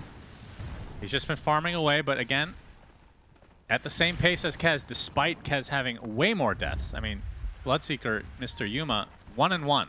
Yeah. Had a lot more time to farm. It's still basically the same net worth at this point. Yeah. This again, this often happens in Bloodseeker games, specifically because of the way they structured their lineup. So, but you can see the positives. You can. It's the classic glass half full or half empty kind of thing. Because there's also major upsides to the hero. Like you're good against Pango, obviously. You had a good laning stage into Brewmaster. Where you didn't know your matchup, to be fair, but it went fine. So his game has been all right, but I haven't seen a big payout. Now this is an early Hex on Tide. So this unlocks some new plays. El Misho, A Whisper. Gonna be spotted. That could be a huge Ravage. Not gonna use it outright. Finally will. Focusing on Dark Mago, they get him. And now Yuma in the cover of his BKB, taking out the Panda Brewlings. One of them drops to the deck. The Fire one looks to be next, as the Sharpshooter does miss on the low target on the Tusk, but Heroic, they get what they came for. They get a Pango kill. It cost them Ravage and a Bloodseeker BKB charge. And it was their Hex reveal. It's fine, but I think Heroic were hoping for more than that, to be honest. This was such a big timing. That was kind of a late Ravage. He blinked in, didn't initially Ravage, would have hit 3 people. I think Seems to be he blink a little hexed, hesitant. right? He blink hexed, and then they want the fight to develop so he can hit a fat Ravage, but they just didn't fall for it. They let Pango die and got out. The Brew Split was used, though, which is nice for the side of Heroic. That's going to align with Ravage more or less, coming off cooldown simultaneously. Yeah, and so, one good news for Yuma is he's 700 from Ag, so that's going to be the double Rupture. Yeah. We'll see how effective that is. It could have big impact. And it gives some initial damage, too, which doesn't sound like much. It's 13% pure, but in a game where you're starving for some initial damage to build up your thirst, this can help get the heroes into kill range earlier. Wait, so it goes from 10% to 13? Or does it go from... Yeah, so it's just 3% more. Wow, that's just so trivial. Oh, It's not Tylon, on top of the he's other. spotted, has to pop the BKB in retreat, gets the Viper Strike off, as Frank does not have Primal Split. Tylon just trying to run away, and he will. Drinking buddies to keep the Olakor alive. Just getting kited now. Gonna take an Echo Slash, as there is the Bloodseeker Ag. You're right. What a trivial amount. I mean, I don't know why it even changes. I mean, I feel like double Rupture is enough, but... It goes from 10 to 13. It's not like it gets 13 more. No. It's just 10 to 13. I mean, 23%. Is this max HP or current? I think it's max, no? I mean, 23%. No, max. it's current. It's current 13 up from 10. Okay. Man, that is... You're right. You might as well not do it almost, and then do something slightly better of another type. Yeah, okay. All right, well... 3%, it all adds up, but not by as much as I thought it would. No. No. I mean, 23, maybe you're right. That would be a bit too crazy. Schofield's going to tank the smoke, gets hexed. And Primal Split goes off, so they want to fight, it seems, despite not having the Hoodwink. Does have the buyback they really want to. They're finally connection, though, onto the Bloodseeker. Has to pop the BKB. There's the Ravage onto several heroes. Witz gets a nice Echo Slash, though, as the Tusk going to pop the Ghost Scepter, stay alive. Kez is really low. Gets a Lotus, it looks like, to get to a decent amount of HP. As Tusk completely isolated, the Snowball will delay, but will not survive the onslaught here. Okay, a little more delayed than I thought. Yeah. So a 1-for-1 with a buyback coming out from Schofield. And Heroic had to disengage there. They used both Ruptures, so... I mean, they want to fight now on the Radiant side. Blood right onto the Brewmaster. He's going to get cleaned up. No Primal Split to work with. That was... pretty bold. I guess they made the read that Witz wasn't jump in, there. Dark Mago getting it really deep. Does not have Rolling Thunder here. Witz goes in extremely deep as well. Gets out the Raptor Dance. Tai Lung dead. We get the bash now onto the Rubik. Grappling Claw as well as he gets tied to a tree. It's every mechanic in the book. Tries to stay alive as Kez now getting pretty low. Gonna get the Force Staff. Be able to survive the onslaught here. They get the bash parry. onto Yuma. Grappling Claw to the high ground. The Ogres are not gonna kill him off. And Yuma dies instead. Heroic, just bad luck there. So close to getting the Kez, but no cigar. All right, let's unpack what just happened. You used Ravage and both Ruptures, so you had none of your big spells left. And in trade-off, they used Pango Roll and Brew Split. But given the circumstances, first of all, they just went for the brew kill 100-0, which I thought was a bold move, but it actually worked since Kez wasn't nearby. But you just got to show this, you got to see the strength of what, like how much it matters that this Kez is uncountered at this point. He enters the fight on half HP, right? He doesn't even have his entire kit, but Pango gets to play because there's no ruptures, and they know this. And the Kez feels completely safe because there's no stuns. So he can just go in, use this, kill the first hero. And I have to question that Heroic were so eager to fight. I think they have to recognize just how much it matters that they don't have ruptures. And in fairness, this was pretty damn close. Really nice pair. Wits is also insanely good on this hero, by the way. We didn't talk about that. I think it's his best hero in all of Dota. We have a fight. Primal Split. Not available. Actually, is available. They'll get the Rubik. Nice little pick off there. Grappling Claw. This is with the Aegis now onto the Kez, by the way. Gonna have to use the Veil to get away, but that is a trade for the BKB on Tylung. Meanwhile, the counter initiation, the Ravage comes out, going for the Brew. They get it before the Primal Split comes out, and now a Rupture onto El Misho. Okay. Who apparently was on a 4x kill streak. Yeah, they get something back the other way now, Heroic do. That cost them the Ravage, but they don't have Aegis. That has already gone the way of the rejects, and Tormentor is also up if they fancy that. Kez obviously kills that super fast. Because Kez just has to kill everything super fast, as it turns out. Still a worthwhile trade for the Radiant if they get to realize the value of the Aegis now. That's the challenge. Oh, if he just gets caught like this, though. Yeah, that's the Hex. Bloodright's coming as well. Oh, and he wasted his ult on life 1, so now he doesn't have it. Could they kill him again? They're going to try for it. The Swashbuckler can give him some space. Raptor Dance. And yeah, they're not going to go for it. The Echo Slash doing so much damage. And now the Shield Crash to follow Yuma on the run. Can you outrun the chicken? Can he kill the chicken? They will, but at the cost of the Bloodseeker. Dark Mago finishes the job on Theolocor as a TP attempt, but the Rolling Thunder will put that to an end. It is stolen. Maybe for a later fight as Whisper is going to fall. Big fat watermelon gets split open. That's probably worth an Aegis, I would say. 3 for 1, and you get Aegis and a death. You get a minute of uncontested farm. So, and on top of all of that, look at Dark Mago's net worth. Top of the game. Yeah, who would have thought that he got dumpstered in lane? He gets to buy Lincolns now, so this is when things get tricky. And I love the first kill. I think get out, right? It's very understandable that you get tempted to stay, but you have to recognize you used everything there. You have no punch, no hex, no ravage, so you can't kill Wits outright. It's fortunate for them, honestly, here that they get to kill him in the end. This was very close, but at the very least, they do get that one on their way out the door. And he did not have BKB at that point, so now Wits with BKB, good luck. Yeah. I wonder if he's going to buy a Lincoln's too on Pango. Yeah, why not? Excuse me, on Kez. On Kez, yeah. Why not? This is a hero that really thrives off of buying multiple damage items, and maybe having BKB and Lincolns is too defensive, but I feel like he has enough damage regardless. Like, especially he has the Serrated Shiv as well, which is the dream neutral for this hero to find. Serrated Shiv with attack speed, I don't think it gets much better than that. Yeah. Time for a Torment, maybe? Looks like it. They've got a Medallion, and Kez with a lot of minus armor from the Deso. They'll take down that Tormi, no problem. Who's going to get the shard? It is Frank. Uninspiring shard. Dark Mago shows. Oh, that was fast. Gets ruptured. Oh, the TP! Oh. He's good. Oh. All right. It'd be more embarrassing if he died in Fountain while rolling. Yeah. Yeah, remember to press your buttons, kids, when you get out. Still not over yet. But yeah, that was the Lincoln's reveal. They did successfully break it and go through, but not quite enough.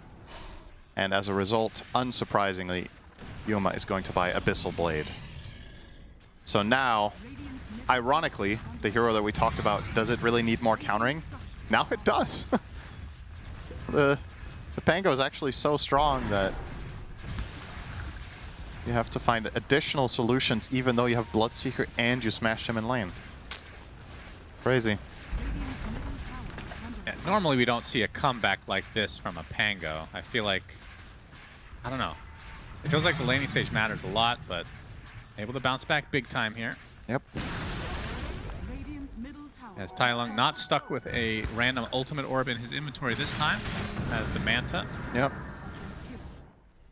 And going for AC again this time against all the physical damage of the Pango and Kez. Yeah, you just have to. There's no better item here. I think you have to go. You have to buy a massively defensive item. I suppose Shiva's could be a consideration, but I think AC is just better overall. But you needed one of the two. I don't think Viper's matchups are good anymore. That's my biggest concern. I also respectfully disagree with this. I don't think this is a 55-45 game for me. What is it, 70-30? Yeah, probably something like that. In my eyes, I have seen enough Kez games now to know. It just always happens, man. I don't know. This win expectancy might be based off of pub games, or we still don't fully know how we never will. How the prediction works. But if whatever sample it uses, I feel like Kez wins this game more than half, way more than half the time. We'll see if they get some key rupture, if they get the Hex opening. The good news for the Dire is that there's no save on rejects for now. They're going to have to itemize that for the Kez. So if you do find that Blink Hex into Ravage, you're probably killing him. Oh, here comes the cube. Oh, yeah. Oh, okay. I think it was expiring. He just did it for fun. Yeah, but you think you want to stay in it a little bit longer. It's fun. It's a morale play. I don't know if it expires when you lose it if you're mid-roll. No, why would it? Because you lose the spell. Who cares? There's no way that's how it works. I don't know. There's no way. You're saying Exorcism just disappears if you steal it? I mean, we don't have to put every spell in the same box because this is Dota and not all spells are created equal. You're wrong. I think he stopped it himself too. I'm just saying. Wouldn't it be the most Rubik thing ever if there was literally one spell that just stopped randomly when you lose the ability and every other spell continues? I wouldn't be surprised. Maybe there is a spell. It's not that one, though. Yeah. How many dev hours? Was it worth it in the end? Relatively speaking, how many dev hours do you think Morphling and Rubik have compared to every other hero combined? 80%. 80% of all programming time is those two heroes. Yeah, I think so. Really? That's no way, dude. Okay, maybe it's a slight... 80% of all hours on two heroes. Maybe 70%. No way. I will say, though, I think Rubik and Morph individually have probably taken more dev hours than any 5 heroes combined. I mean, I'll tell you this. Other than like the modeling, like actually coding abilities, very fast, very easy. But yeah, Rubik, Morphling, it's something else, man. Yeah. Okay, that in conjunction with Lincolns. Lincolns and Lotus are also very, very difficult to get right. So Yeah. same kind of idea. Very quiet game now. Nobody really looking for action. Pango is about to hit 25. That is obviously a huge talent choice for him to get. He should be the fastest 25 by a landslide here, which is the case. The second highest level hero in the game is Bloodseeker at 22. So that's going to be an inherent advantage for the side of rejects coming up. And he's going for Octarine Core on Dark Mago here. We saw, was it him buying Refresher yesterday on the Pango? Yeah. Today. Oh, was that last game? Yeah. Oh, okay. I think that was worth considering here too. I understand you're against Rupture, but in every situation where you're not Ruptured, it's really nice to do a second one. Could have also maybe... Yeah, I don't know what else you would consider. Upgrading your Blink is probably too early here. They're about to, yeah, they're going to get some major power spikes here. Octarine soon for the Brewmaster, along with that 20 talent, which lowers the cooldown of Primal Split. So, yeah, going to have uptime a lot of the time on that Primal Split. Daedalus. It's Refresher, not Octarine. Yeah, I was going to say, if it was Octarine, I would have liked Refresher more, so I'm happy you bought that on Frank. And yeah, the Dark Mago, I don't know how much he wants to hold on to buyback, but could get the Octarine pretty soon as well. Bit of pressure. He's hasted, though. What's this maybe thinking about it? Okay, there's the smoke. This is a pretty good move to make. You know you're entering the fight into a 2/3 HP Viper after that break connected from the Hoodwink. Still timid about it. Heroic in good defensive formation. Tide has Refresher as well. So Refresher, Tide, and AC Viper versus the Refresher Brew as the new big reveal on that side. Kez could buy a Daedalus but won't have buyback, and he's opting to save for that. As he makes his way up top to push the wave, and this should be the end of it. Now there's not going to be a fight, because they're definitely not fighting without wits there.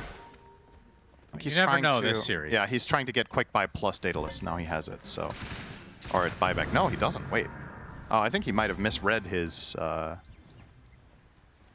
buyback math. He needs 400. Yeah, kill 2 heroes. He'll be fine. Or 1. I mean, just press 2 buttons in case something's going to die, right? That's how the hero works. Yep.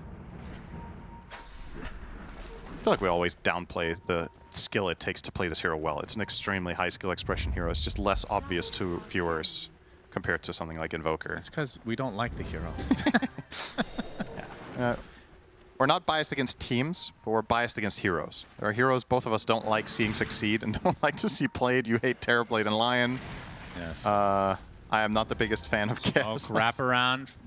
KJ. Oh, good Frank disengage. popped the BKB. Good reaction. That's the end of this. Just get the hell out. Oh, they're sticking around. Maybe a false flank here, or false, I can't even think of the word anymore. False. Yep. They're going to jump in. Okay, KJ going to be the recipient of this Rolling Thunder. He's dead to rights. Rupture onto the Pango will TP out. So now what? Primal Split's already been used. Are you actually fighting here? Whisper jumps in, gets the Ravage off. It's going to connect onto 2. They take out the Hoodwink. As Wits on the cover of darkness will be able to get out for now as El Misho isolated, killed off. Double kill for Yuma. And that's a nightfall away for Kez. Yeah. All right. Good fight from Heroic. It's going to cost them King Jungle's buyback, but I think that's decent, especially if you get this additional kill and a potential Roche. Oh, Silence. pops the refresher. Can't get the Primal Split off. He's going to get some space, bash. though. And he will be able to use it if he wants as Dark Mago. He's just getting hounded by Tai Lung. My goodness. That is a fast attacking Viper right there. Yep. Together with Bloodseeker, this is really good news for Heroic.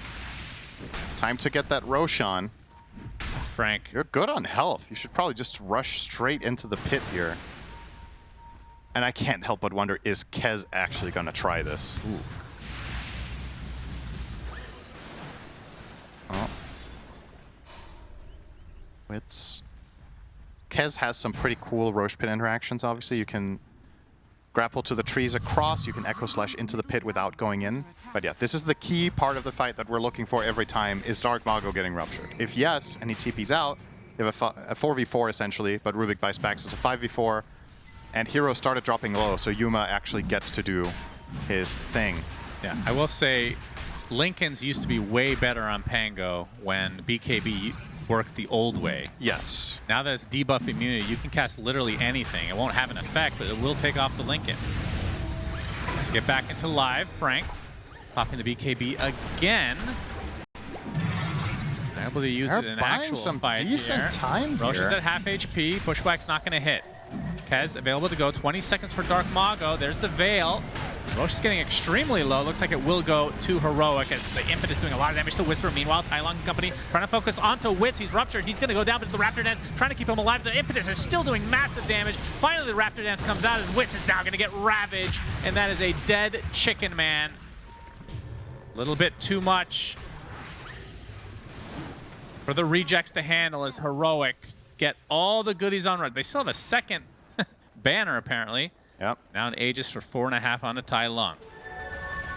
This is one of the most awkward positions to be in as a core, was what Pango was in there. He sees this fight unfold. He has 10 seconds remaining on his respawn. And if he feels like if he buys back, it's just such a waste to TP in too late to the fight. Yeah. So I think as rejects, you have to make a clean call there. Either you fight with the buyback of Pango if you see some sort of angle, or you just have to give it up. I think this was the worst case scenario. A flat 4v5 against everything. You went in, it didn't work. And this is really big for Heroic. Not only do they get the Roche, they have the time to siege mid, Tai Lung going to work. You're seeing the replay here. Just not enough in the tank, right? Brewmaster doesn't even have split here. Ench doing some good damage, but yeah. Even I think that was a Lotus passed over from Schofield onto Wits, but the cheese huge on Tai Lung. Otherwise he loses Aegis, which, you know, they would have won the fight regardless. But now he even retains that. Yeah, so Heroic now in the driver's seat.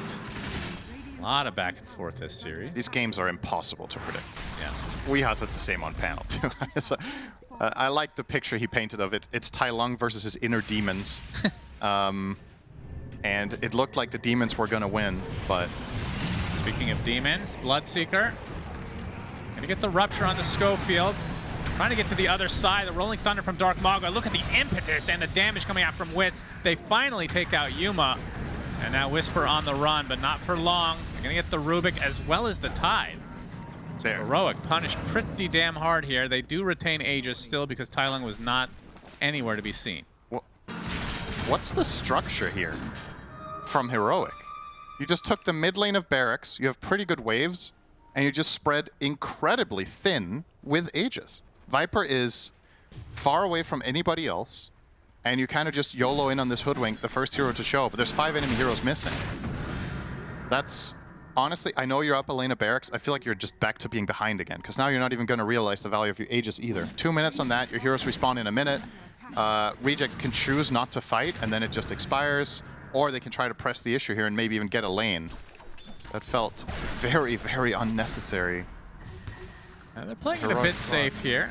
Yeah, I mean, if they knew that there was no buybacks on the Bloodseeker and Rubik, they would go for this. I mean, the thing is, I don't really mind that much regardless. It's just, the map play is also super valuable. If you want to push here a bit... Tower's almost dead. Yeah, this tower is gone for sure.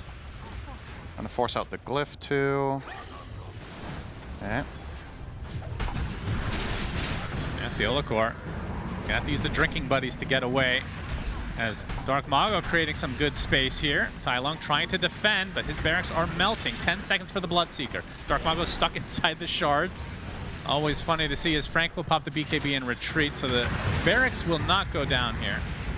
Although Dark Mago pop in the refresher to get out of dodge, but they get the Abyssal proc. Hello! And Dark Mago dead.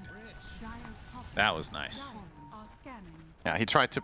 I like how Dark Mago tried to play that to the limit. This is what he does as a player. He got the math wrong with the respawn timer on Bloodseeker. Just stayed too long. But what he was trying to do there was very good. He was trying to box out enemy heroes from interacting with the push on the racks. They do get the set, but it's going to cost him his life, which probably could have accomplished the same thing, but just with better timing. Oh, nice kick into Hex. Oh, yeah. They have so much kill. damage, so much lockdown. Kez now dead, so 2 big cores down for Rejects. Not expecting that. They both have buyback. 30 seconds on the Aegis, so they are getting some value out of this. As, oh, Courier killed. That looked like an AC. Yeah, that was Frank's AC, did. Okay. Boy, and actually they're going to try to go for a throne. They're going to force these buybacks. I love this play from Heroic. They had the shard onto Tai Lung. Out of mana now, though, but his Aegis is expiring in 10 seconds. 1 tier 4 down. They have Glyph, no? Surely you buy back here. Tai Lung getting some mana back, and this is going to be another tier 4 down. They put the Roach's banner as well. And Misha with the BKB going to force them out. There's buyback number 1 to Kez. That's going to force everyone out for Heroic, at least for now. Try to blink out. There's the Primal Split to hold Whisper in place. Looks like he's going to be the one to die for Heroic. If actually going to refocus now into tying with the BKB. There's the very late buyback on the Dark Mago. As Almisho just fighting off against Yuma, losing that battle. That's a lot of HP back into the Bloodseeker's pocket.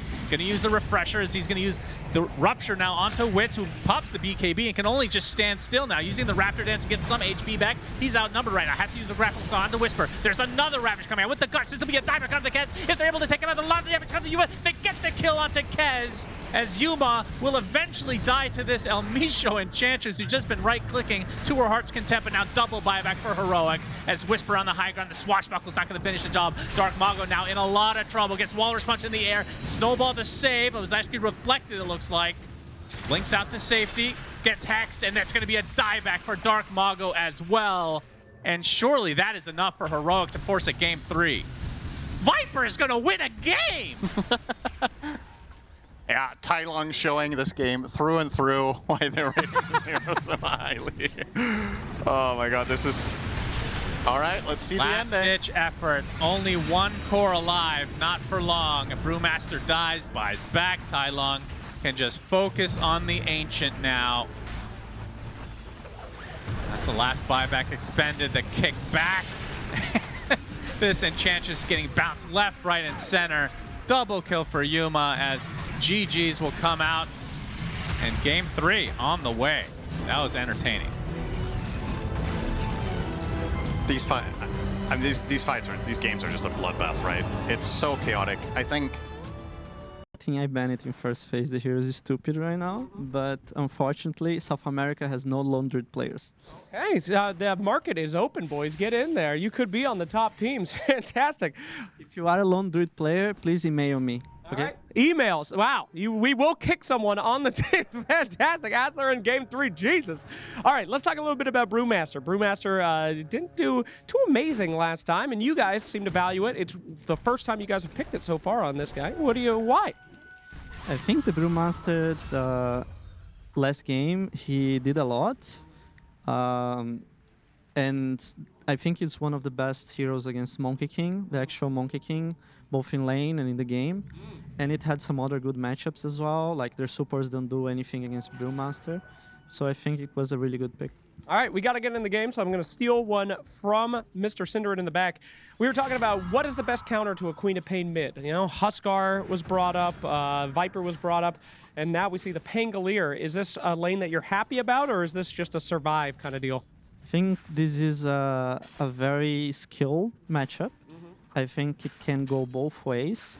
Usually, if the co-op player is like really sharp and knows the matchup really well, co-op tends to win by a little bit. But Tai Lung is a really good laner, so I think we should be fine on this one.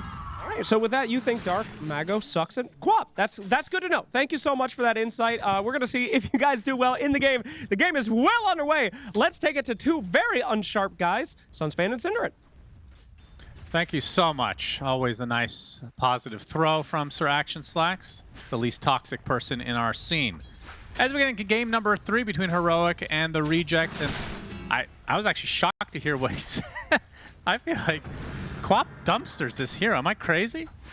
I think it's a better match for Pango than you would expect. Really? Yeah. I'm really bad then, I guess. I mean, I would agree it's co-op favored, which is also what he said, right? If the co-op knows all the details and plays the lane very well, she can get an advantage. And I think this has been Dark Mago's best laning hero in the entire tournament. So this is a game to prove that you have got what it takes. You know, you're playing a lane that, let's say it should be favorable. Let's say it's 60-40. We want to see the 60-40 result. You don't want to draw or lose in particular against Tai Lung, who is now running a more active hero. It has to be said. I feel like we talked it to death, but I just think it's super important for how the game is going to run, so we'll bring it up one last time. When he's not playing Viper and is playing something like this, it means the archetype strategy that Heroic is playing will be very different. Oh my. That is an unexpected kill, to say the least. Jeez Louise, is Frank getting harassed out by KJ? Looks like he will live. KJ gonna wrap around the trees to see if he can get one last Fade Bolt for the win. And he will. That is the weirdest place to hide out of all of them. Just stood still. Does not want to use Fade Bolt. Just kill him already. Just use Fade Bolt. Okay, so there's the kill that we were expecting. He wanted to delay the death as much as possible, I guess. That might have actually been strategic to just fair enough. waste additional time from the core. If he's positive he's getting the kill, could argue he can wait as long as he wants. In the mid lane, Tai Lung is actually currently ahead against Quap. I don't know how this is. I need to watch this replay. So this is a very good look. 2 points in Shadow Strike. Yeah. It's like just nothing you can do as a melee hero. But Tai Lung is good. Yeah, got to be good at the resource management. Finally, a skillful hero we get to see him play on. Although he is 0-2 on Pango. Nice swashbuckle. A lot of damage to Dark Mago. Can't quite get the kill.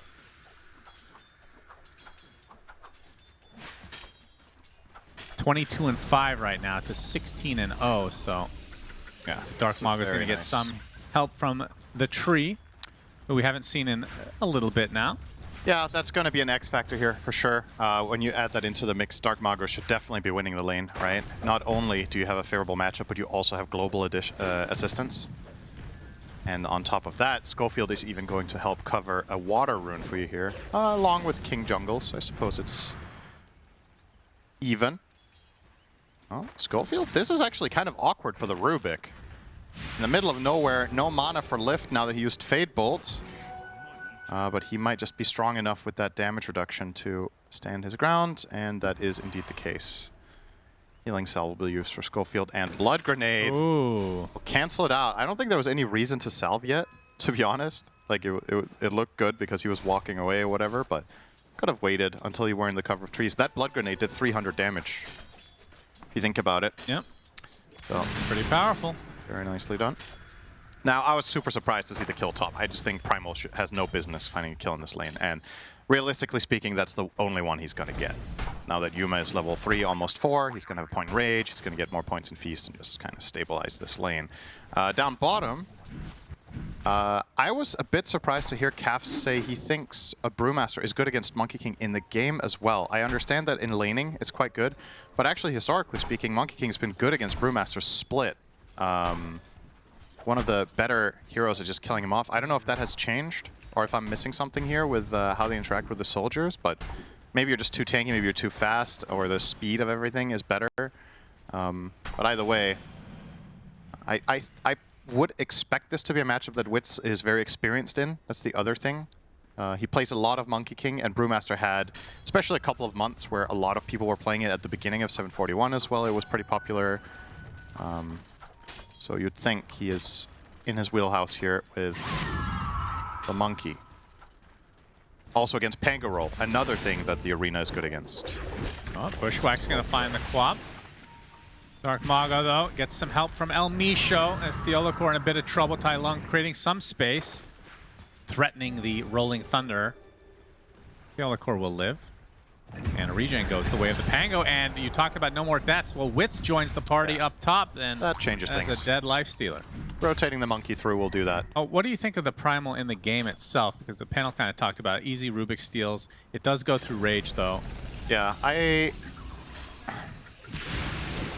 as usual, you gotta weigh the pros and cons. I am a little bit more pessimistic about this pick than I am optimistic. I see the point in pulverizing Lifestealer and the Pango, but the Rubik is a major downside, and the question is if you kill people when you pulverize them as well. I mean, honestly, it's fine, I think. I don't think it like blew me away, and a lot of the time when Primal gets last picked, it's like, okay, this was really strong. It's all right. And sometimes that's all it takes. I think for comparison, I think the Axe pick in Game 1 was better on paper in what it brought to the game, but understandably, you're not picking Axe this game. Yuma, already 2 deaths to his name. It's used Rage. They have... Yeah, they have Impale, but no chasing. No follow-up there. Frank will be the one to take the Wisdom, interestingly. Show. Okay, wanted to try to get some steal action, but not to be. Yeah, wasting some time here. He will inevitably die, I would think. Nope, never mind. Unless Tai Lung hits this one, he does. Of course he does. Okay. All right, of course.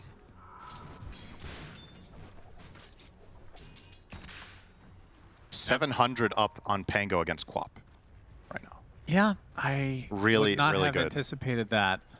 And he's going to be accelerating his game off of that toward a fast Mage Slayer. Actually, he's going to walk into Wits here. So yeah, Swashbuckle into the Rolling Thunder. Gets canceled initially. Wukong's command. See if Tai Lung can get another stun here as Whisper on the outskirts. Nice dodge. Turns into the soldiers, so Tai Lung will just go back to the mid lane. The fact that he got this changing of the guard just as part of the ability is so strong. Oh, the Invis rune looks like it will go to Dark Mago. Much needed for him. Yeah. So in the end, kind of a wasted rotation from Tai Lung. It's... Am I missing something? Why is Quap buying Soul Ring every game? I think I understood the logic when they were... I was talking to Weeha about this. We understood the logic when they were going the Bloodstone build, but I've seen people go Soul Ring no matter what now. Maybe it's just trending and it just works. Schofield will... Well, how do you know he's not going Bloodstone? Oh, we don't know. It's just we've seen other Quap games now where they didn't go it and they go Soul Ring every game. Oh, Dark Mago is going to get the Sonic Wave onto Tai Lung. Still healing up through it, though. The Swashbuckle's there. Frank comes in. Level 6 has the Pulverize, but the Infest is going to keep him alive a little bit longer. There's the Pulverize a little bit late, but Tai Lung still falls to Dark Mago's Shadow Strike. As Frank now being pursued. That's the stick. No, it doesn't matter if he gets lifted in. Well, okay. Who gets the kill? Makes them work for it a little bit. So Yuma does not get his free 5 health. Yeah. Is that 5 still? I think it's 10, no? They changed that. I actually don't remember. It's 10, yeah. Quite a lot of time spent there for Lifestealer for very little gain, unfortunately for him, but important for the team. And of course, this Primal Beast play, it exists for now, but once Rubik hits level 6, this gets a lot harder to execute. So Rubik with level 4 Arcane Supremacy gets 240 cast range. If you add any cast range on top of that, it's very easy to pulverize the Primal himself, or if you want to, you can pulverize the Monkey King, of course, or Queen of Pain.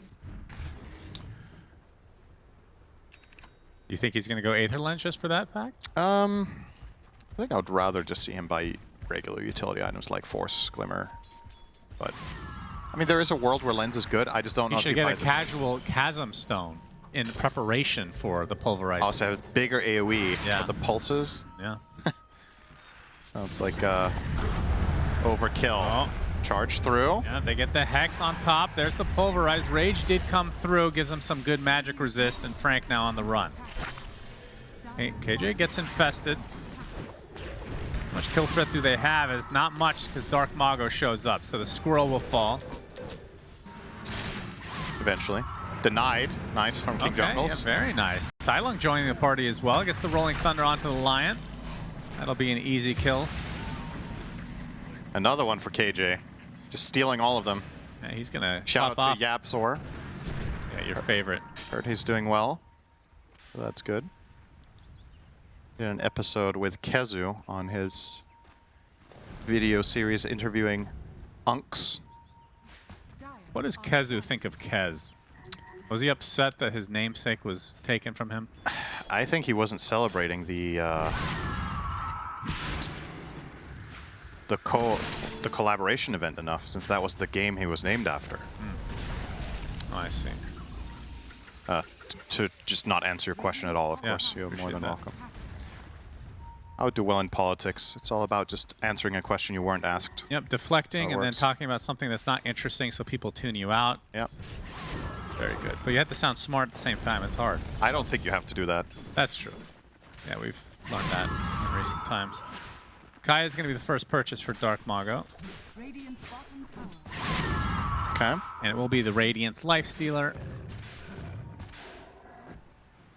And Mage Slayer will be the first choice for Tylung. So when you go Mage Slayer, do you not go Diffusal? You can do both. I think most of the time it is not the correct build. I wouldn't mind if he does both here because they're both very good for different reasons, but You know what I miss it on does Pango? delay your ag significantly. Can you guess the item I miss on Pango? You miss the neutral item that gave you. Oh, that was good too, but no. What would you miss on That Pango? was, what was that called? Mystic something? It was tier 4, right? Yeah. It was tier 3 at first and then tier 4. Beyond busted on The that. silence. Yeah. What do you miss on Pango? Yeah. It's not coming to mind, actually. Maelstrom. Oh, really? That's the one you missed. I was thinking about it. I was like, why would you miss that? Okay. God, you're the worst. Yeah, I should just know. I should know my. If somebody likes something, don't put them down. Like when you eat the what do you think is the best burger you've ever had, don't tell somebody that they're an idiot. All right? Oh, it never gets old. Frank just about to finish the blink here, another 100 gold. And of course, he's going to have to couple that with a BKB. I mean, the problem, even when you get the Whisper. BKB, you have the spell steal. And I get fully comboed. Do they have the Whisper damage? trying to get off the primal No. split. He does. There's the overgrowth. Can they kill the Brewlings? But Yuma coming in from the south. Pops the rage to try to kill off Schofield, but the Sonic Wave is going to clean them up nicely. So Brewmaster dead to rights. As Tylung now infested in the Rolling Thunder. Unfortunately for him, he doesn't go any faster with that. But they do find the connection on Dark Mago, which is all that matters. So 2 for 1, as El Micho likely to be next. Although, Hiding as long as he can, but no way out of that corner. All right, really important there that Whisper gets his ulti off. Sure, he does end up dying in the end, but bought a lot of time for his teammates to rotate over. That's in spite of, I would say, pretty clean spell casting from the Radiant. Just couldn't get the kill, which means it was not a good idea. But it's one of those situations and one of those heroes where it can be a little difficult to gauge just how tanky actually is when you go for it. oh, But that costs them dearly. Radiant's bottom tower. all right. Blink Dagger reveal into the pulver. Oh, that looked weird. That looked weird to you? Which one? Which part? Pulverize. It looked like it was going faster than normal. Just the Oh. visual, but not the actual stun. All right, I'll pay attention to that coming up. Really important. Yeah, Just getting the bug reports in. that's right. Dire Because we are ending beta soon here. Mm-hmm. But yeah, once he gets his BKB, I mean, it's still good, but spell steal, pulverize, steal it. Guess what? That goes through BKB as well. Yeah. This is going to be a lot on the shoulders of KJ. Needs to be in position to get those off. And you can't, the problem for Frank is you can't itemize against this. It's the same issue that Enigma has against Rubik, which that matchup changed a lot when they changed Lincolns and BKB in combination. Yep. Because you used to be able to counter Rubik with Enigma by having both, and then you could just blink BKB Black Hole and he couldn't spell steal because he couldn't cast the other spells on you. But now, same problem for Primal. I don't think there's any point in buying Lincolns because Rubik is just going to Fade Bolt you from 1,000 range, spell steal. All of his spells are instant, so you don't even waste a millisecond of his time. And he'll do the same thing. So you still have to buy the BKB because you're Primal Beast. Like, this hero can't really play without this item, in my opinion. So don't really have a choice, but doesn't feel the best about it. Yeah. All right, so Yuma just about to finish his Radiance now. Whisper close to Ags as well. This is a pretty strong timing coming up here for the Heroics squad. And Tai Lung, as expected, will not be going for Mage Slayer plus Diffusal. He's queuing up Dagger next, and then Shard. So very utility-heavy build rather than thinking about an earlier Aghanims. See if this pays off. Power Rune, Unloco, its bottom. Haste for Dark Mago. Welcome sight for him. tower is under attack. He's going to do his standard Kaya into Veil, and then we'll see where it goes after that. It's usually just Ags. I think in this game, you can maybe make a case to get BKB first, because I think your Ags is actually not very good here, compared to many games we've seen him play. It's good against Brewmaster's Split, but that's kind of it. There's no illusions, there's no obvious way of connecting on multiple heroes, because Heroics lineup by nature is going to be pretty fragmented. They find El Misho here. And he's going to get the Overgrowth off. He can't steal that. It's already on cooldown. Attempted TV. Is he actually fine here? Wow. Just gonna get out. It's an interesting steal here, though, from King Jungles, stealing the Nature's Guise. If he would have been patient, he might have killed him by just stealing Overgrowth. He wouldn't have used Overgrowth then, I think. Yeah, probably not. All right, there's the Radiance. So they find the connection onto the Queen of Pain. Dark Mago in a lot of trouble. Blinks out. Tai Lung pursuing. Sharpshooter not quite there. Very close. As meanwhile, Schofield able to kill off KJ. But it might be at the cost of Frank. Pops the Uproar. There's a big Sonic Wave onto 3 heroes. Dark Mago back up and healthy, but Tai Lung is as well as he gets a little infestation. Pretty big kill trade. I think that's relatively even though you traded Primal for a support, because the Rubik was 4-0. So a lot of gold for Schofield, and that's going to accelerate his Blink purchase. I think in the grand scheme of things, that's probably worth it, but only because he was on a streak. And because of the relative impact that Lion's Dagger is going to have. This hero is... Some heroes just transform completely when they get their first item.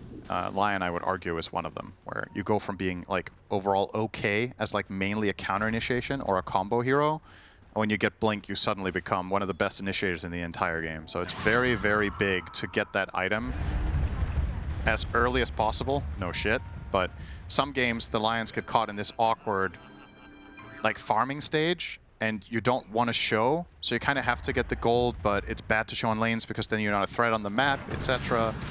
So getting a little injection there is going to help him out a ton. I think he got 400 gold for the Rubik kill.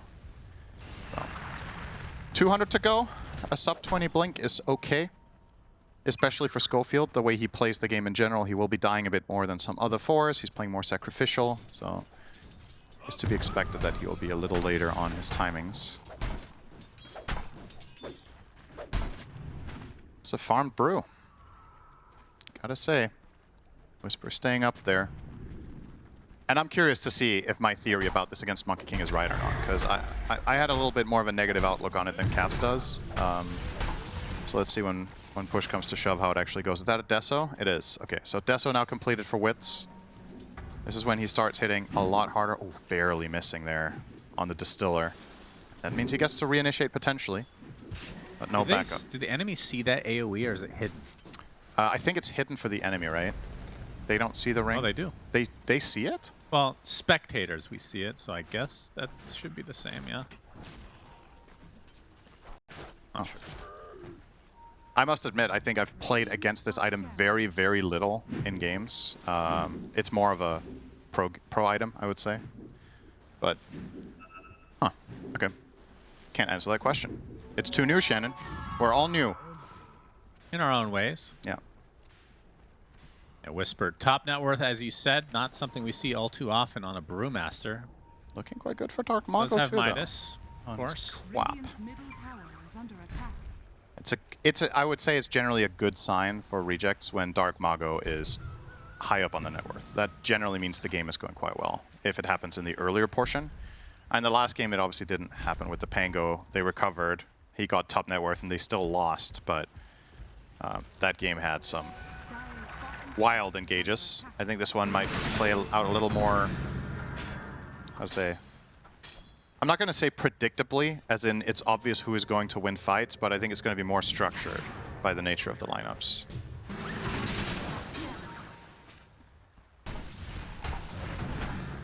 Yeah, I mean, things have kind of tapered off a bit. Both teams a bit content to farm away, so Blink Dagger for the tree. And you're saying that they don't itemize the shard anymore? Generally, no. It's just, it got nerfed so hard. Can you think of a shard that ever got nerfed that much from one patch to the next? I mean, there's been a lot, so. But Yeah, that's a loaded question. it's a crazy nerf, though. Boomerang online now. Is under attack. Well, Boomerang used to be an Ags, right? So in a way that got nerfed by becoming a shard. Oh, wait, what? What? Why did it become nerfed by becoming a shard? Because it's... Oh, so you mean you made the ability worse, but cost a third of the price? Yeah, you're not counting those then, I guess. I mean, that wasn't really the question, so no, I'm not counting them. Your question was stupid. Okay, fair enough. I've learned to not argue. It's just not worth it. Yeah, it's really nice to win arguments for once. It's not a victory. It's just one person chooses not to participate. Yeah, that sounds like my life. Yeah, I'm just voting absent. KJ assassinated by Frank, who is still working on the BKB, about 600 away from the recipe. Wait, it's called abstain, right?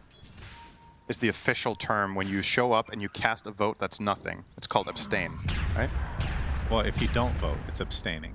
Well, at least in Denmark, for example, there's a technical difference between not showing up to vote and voting blank. We call it blank. It's where you hand in a vote, but it's nothing on it, because then you have participated and you're counted as a vote, but it's a vote on nothing. I think that's what abstain is, right? Is you're present, you're voting, and you're choosing not to pick any option. Yeah. Okay, so abstain. I like that word. Radiant's middle tower. Can you abstain from... Talking? Yeah. By all means. You know what? If you want to just talk about this yourself, go ahead. Look at Yuma. Take it away, Yuma Shannon. is right-clicking a tower. The tower will fall. Radiant's middle BKB now for Frank. That's enough talking for me. You could keep it together for 10 seconds. I abstain from Oh, speaking. nice distiller hit onto Schofield. Yeah, they spot him. Sharpshooter right on his face. Yuma is going to get overgrowthed. And that means he's going to lose 10 HP, Cinderin. That's a pretty important spell to just throw out the window to try to save a lion. This is a moment of opportunity now for the side of Heroic. See if they want to do anything with it. Their lineup is not the best at taking Roche. You have Lucky Shot, though. But Lifestealer is notoriously not the greatest Roche killer. Now, if only Feast worked on Roche, That would be something. that would be something else. Dark Mago. It's good. See you later. Showing off that Achenim Scepter. Yeah, so he did go for it regardless. I mean, I think it's fine. It's just a great item overall. Farming speed, team fighting output. Gonna look to finish his Kai Assange next, and then I imagine BKB must be on the menu here. I think playing without that item in this game is a little bit too greedy if you get caught in some sort of stun chain between Pango, Hoodwink, and Rubik, so just cover your bases. But let's see. Once the Kaya... I mean, what team is happier with the current state? It's very passive, I would say. And overall, I kind of like the Radiant Elimination a bit. game, of course. I like the Radiant a bit more because they have 2 BKB piercing abilities later in the game between Primal and Treant, and I just think Quap and Monkey King, in my eyes, have good matchup in late game. But again, I'm ready to be proven wrong about the whole Brewmaster versus Monkey interaction. So I would prefer rejects currently in this game, but it's very even. I mean, maybe it's the long game with the Primal, or rather the Brewmaster. You get that refresher. Yeah. You can pop out early, so the Monkey King just has to have all his focus on 6 pandas, you know? Mm.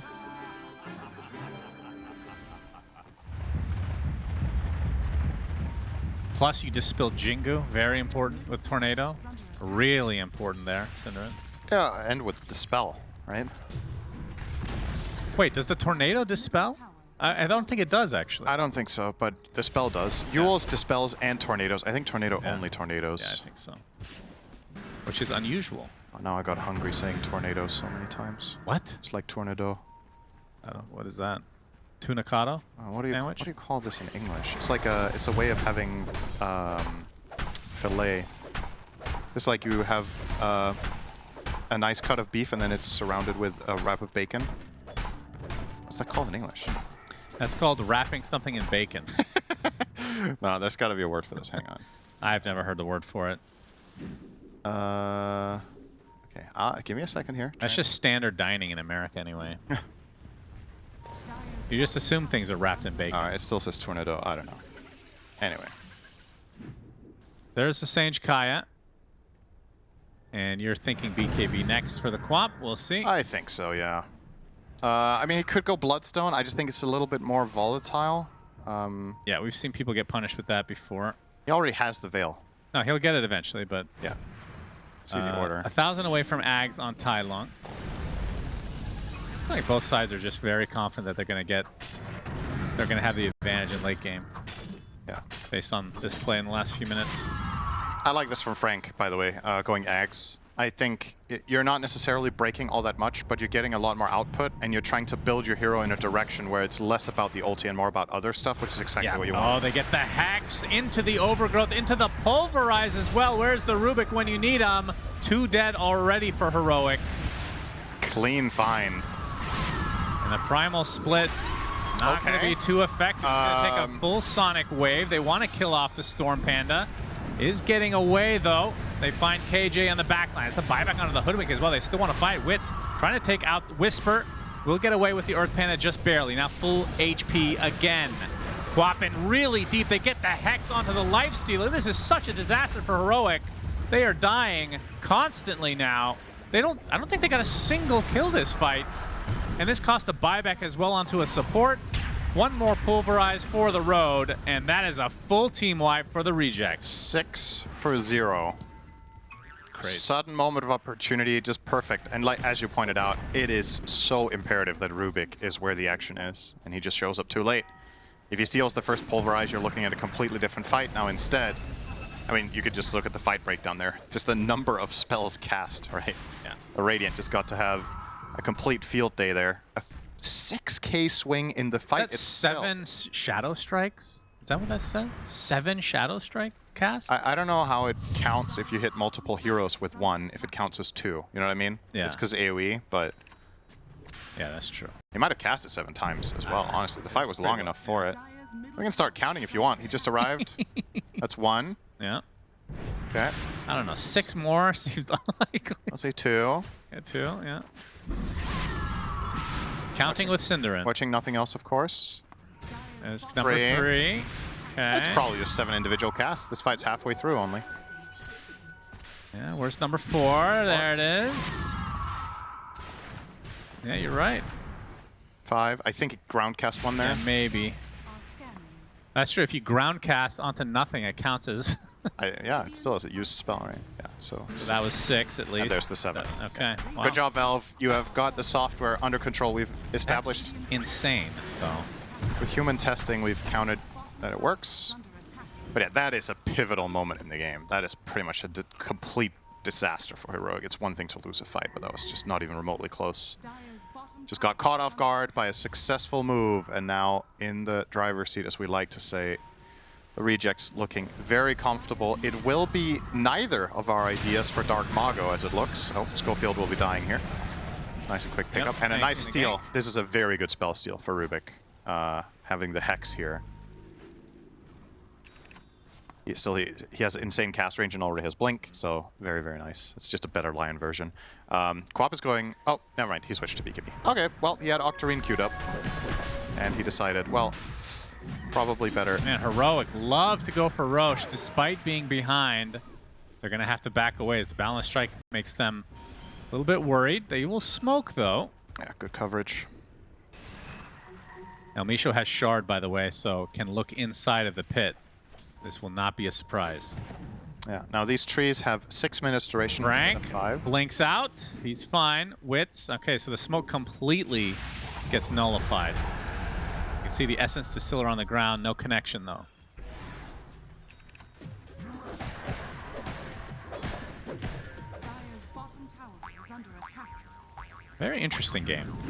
Haven't yet seen the Pulverize on the Rolling Thunder, No. which I assume is the main reason they picked this. Is it still cancels, right? Yeah, but, well, they've... Oh, well, it keeps him in place, but they've also... Wait, it doesn't cancel the ult entirely? It used to do that. I don't... Well, maybe it still does then? Maybe we'll find out. Okay, instant cancel on that. As El Misho goes in, Overgrowth at the ready, and they absolutely blow up Yuma. Bursted from 100 to 0 in the blink of an eye. And Tai Lung, he still wants to fight. They take a support for their efforts. Primal Split still used here. Being able to take out another support in El Misho. The cost is pretty heavy. And there's a Boundless Strike, the counter you were talking about. Get the connection onto Whisper. About to pop into his regular form, but now he's completely surrounded. Attempted TP. Might be out, actually. It's KJ also going to blink out. Could have been a lot worse for Heroic, but still pretty bad losing the Lifestealer right away. Yeah, this is just... And this is a 1-in-4 Lifestealer at the moment. It's Lifesteal versus Lion in a nutshell. If you get jump hexed and there's no help, they have no defensive protection from their supports, he's just screwed. I feel like Rubik needs to buy the Shard here to protect, to be honest. Doesn't have it yet, though, on KJ. 6 Shadow Strikes there. Yeah, it's a lot. You want to count them again? I'm good. And honestly, that could have been worse, I think, for Heroic as well. If Frank pre-popped BKB when he went for the Blink Pulverize on the Hoodwink, I think Hoodwink just dies immediately and you still fight. It might be even worse, but a 2 for 2 probably isn't the worst thing in the world. You see it here. Instant Hex, the response. But Lion, of course, Schofield on the money here. Just a really clean kill of Lifestealer. Connecting everything, and yeah. Gotta be careful on Yuma. As soon as smokes break, you kind of have to pre-rage, or you're just going to get blink hexed and killed like this. Maybe if you're anticipating a fight coming, perhaps you start in Infest instead. Seeing the fight, the exact same Yes, location we are. again. Finger Death already used Boundless Strike, going to connect. His Wits takes out Schofield. Yuma gets the rage, so he didn't die first this time. Get the trample as Frank is just decimating everybody in his path. 2 for 3 with a buyback coming out from KJ. They find the stun onto Tai Lung. Shadow Strike applied. And Frank getting close by as the Boundless Strike puts the Tai Lung into the grave. Lifestealer inside of the creep. We'll get to the other side of that impenetrable wall. But again, another fight goes the way of Rejects. 10k lead now. Heroic are only killing supports. I think their lineup is facing a very clear problem right now. They don't have enough damage. That's a very, very major issue to run into at 30 minutes, and some lineups inherently do this. I think that's one of the problems that Brewmaster lineups sometimes have, is if the Brewmaster doesn't snowball the game and you get to this part, like, you're good at killing supports, but you don't really threaten the cores that much. And Pango doesn't have real major damage yet. He's got Mage Slayer and Axe, but no, you know, like, creme de la creme items that you would like to see Tai Lung have at this point. So you're just mathematically not out-damaging a Quap and a Monkey, right? Yeah, it's just not close. Especially not when you're 10k net worth behind. So this is going to be a nice Aegis pickup for Wits. We'll be transitioning this into a, it looks to be a Daedalus.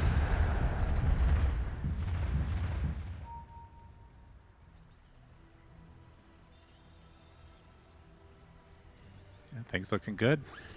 4.5 minutes on the Aegis. Tower is under attack. Nice How much can they get out of this Aegis, really? They have 3 tier 2 still up. So at the very least, you go for all 3, or at least 2 out of the 3.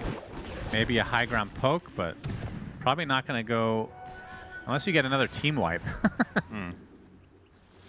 I think the biggest concern for Heroic here is that it feels like Dark Mago just doesn't lose from this position on Quap. Yeah. There are other problems in this game. Wits is 6-0 and 9. He's doing great for himself. You still haven't stolen Pulverize, I think, in 35 minutes. No. That play hasn't happened. So if that's the case, this Primal pick is great, because the one downside that I didn't like about it isn't coming into play, then, you know, wonderful. It's going to be a free shard here for the Lion. Don't think we'll see too much impact out of this. I mean, even in that last fight, the Pulverize was canceled right away. So, and they still won the fight handily. This Quap is massive. Trying to disassemble here. Or, excuse me, he just locked. He locked his Yuma has the Octarine. Aghanim Scepter now. Again, it's not damage, though, really. It's more survivability. When you don't know the answer to this, so I'm not going to ask you. Okay. I'm trying to remember when Bloodstone became disassemblable. It wasn't always, right? How would I not know that? How do you know I don't know that? Okay, since when can you I disassemble don't know. Bloodstone? No idea. Yeah, I understand. Dire's top tower is under At least I think he disassembled it, unless he just delivered the component and then he was like, oh wait, I want Octarine, and then immediately disassembled before he used it. I don't know. Anywho, Yeah, let's keep talking about that. he is huge on the Quap. Octarine Core means 3-second cooldown Ags.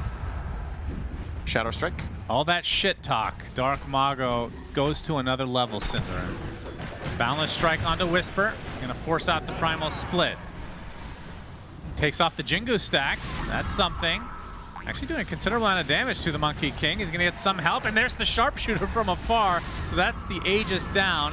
There's the Pulverized Steel, by the way. Gets the Overgrowth, though, onto the Lifesteal. There is the Infest, though, inside of Primal Beast himself. Gonna try to reset here as he pops out. There it is. Thinks about going back Stolen in the Boundless Pulverize. Oh my Strike. god, insta-died. Yep, that's a Rubik against the Monkey King that is this farmed. It's just an unfortunate reality. As the Wukong's command was still up this whole time. Same with the Sonic Wave. Didn't realize they had all these big spells at their disposal. As Yuma now gonna get the Lotus applied to him. Shadow Strikes will continue to play. He has another Infest into Frank that seems to be the body of choice for him. Very happy inside of that disgusting Fiend. He's gonna get Pulverized now. Nobody to save him this time around, although Frank being pursued now by Yuma as everybody else is focusing onto Tai Lung. Gets one more shield crash for the road, but they will have the damage to take him out. So eventually Yuma does kill off the Primal. It took 2 Infest from him among God knows how many right clicks. I wish it showed right click attacks here. Yeah. Times 100. courier has been It's kind of crazy to look at this chart with 9,000 damage Lifestealer, and I was just going to make the comment that his build is actually quite low damage, right? But it was such a long fight. He got to stay in 2 Infests and, you know, have passive Radiance Burn, etc. But this damage is very slow and very spread. And as a result, the cores of the Radiant, once again, just survive forever. Yeah. Like, this was with Brewmaster taking down the Monkey King Aegis first. Of course, it was an unfavorable fight to begin with, that you're fighting into the MK. But yeah, they run into the same brick wall once again. Tai Lung here had to buy the Lotus Orb against Overgrowth, so he doesn't have damage. The damage dealt, that's before reductions, I assume, right? Yeah, I think so. So 9,000 damage. Primal himself has 4,300.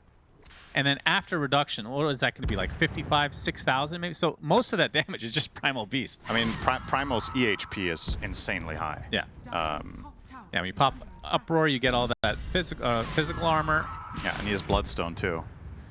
So, Yeah, a lot of that damage just on the Primal Beast. that's the problem, that if Heroic want a chance of staying in this tournament, they need to buy damage right now.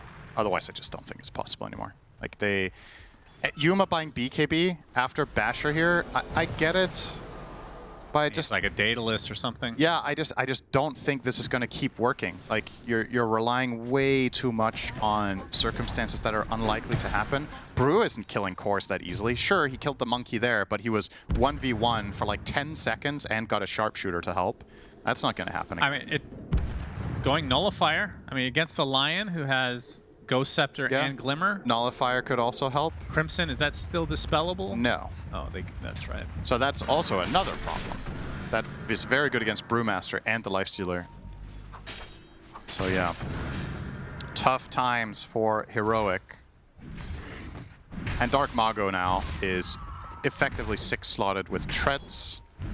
You can swap those out for a final huge item. Wonder what that's going to be. Hex, Dagon 5, maybe Refresher. See what he fancies, but he has so much net worth. And the other thing is levels. You saw in that team fight, Monkey King had the big ring because he already had level 25. Now, Queen of Pain also 25. Look at the other side. Highest level heroes on the Dire, 23. So the experience is just a massive... It's like hidden additional net worth. And Lifestealer's 25s are some of the worst in the game yeah. as well. So even if you had them, it wouldn't be that big of a deal. It's more just... The lead isn't only 18k gold, it's also the value you want to assign to these talents, which I think is very significant. Queen of Pain, 250 Sonic Wave damage. You add the Spell Imp, that's probably like 300 pure. And Monkey King, of course, the big ring.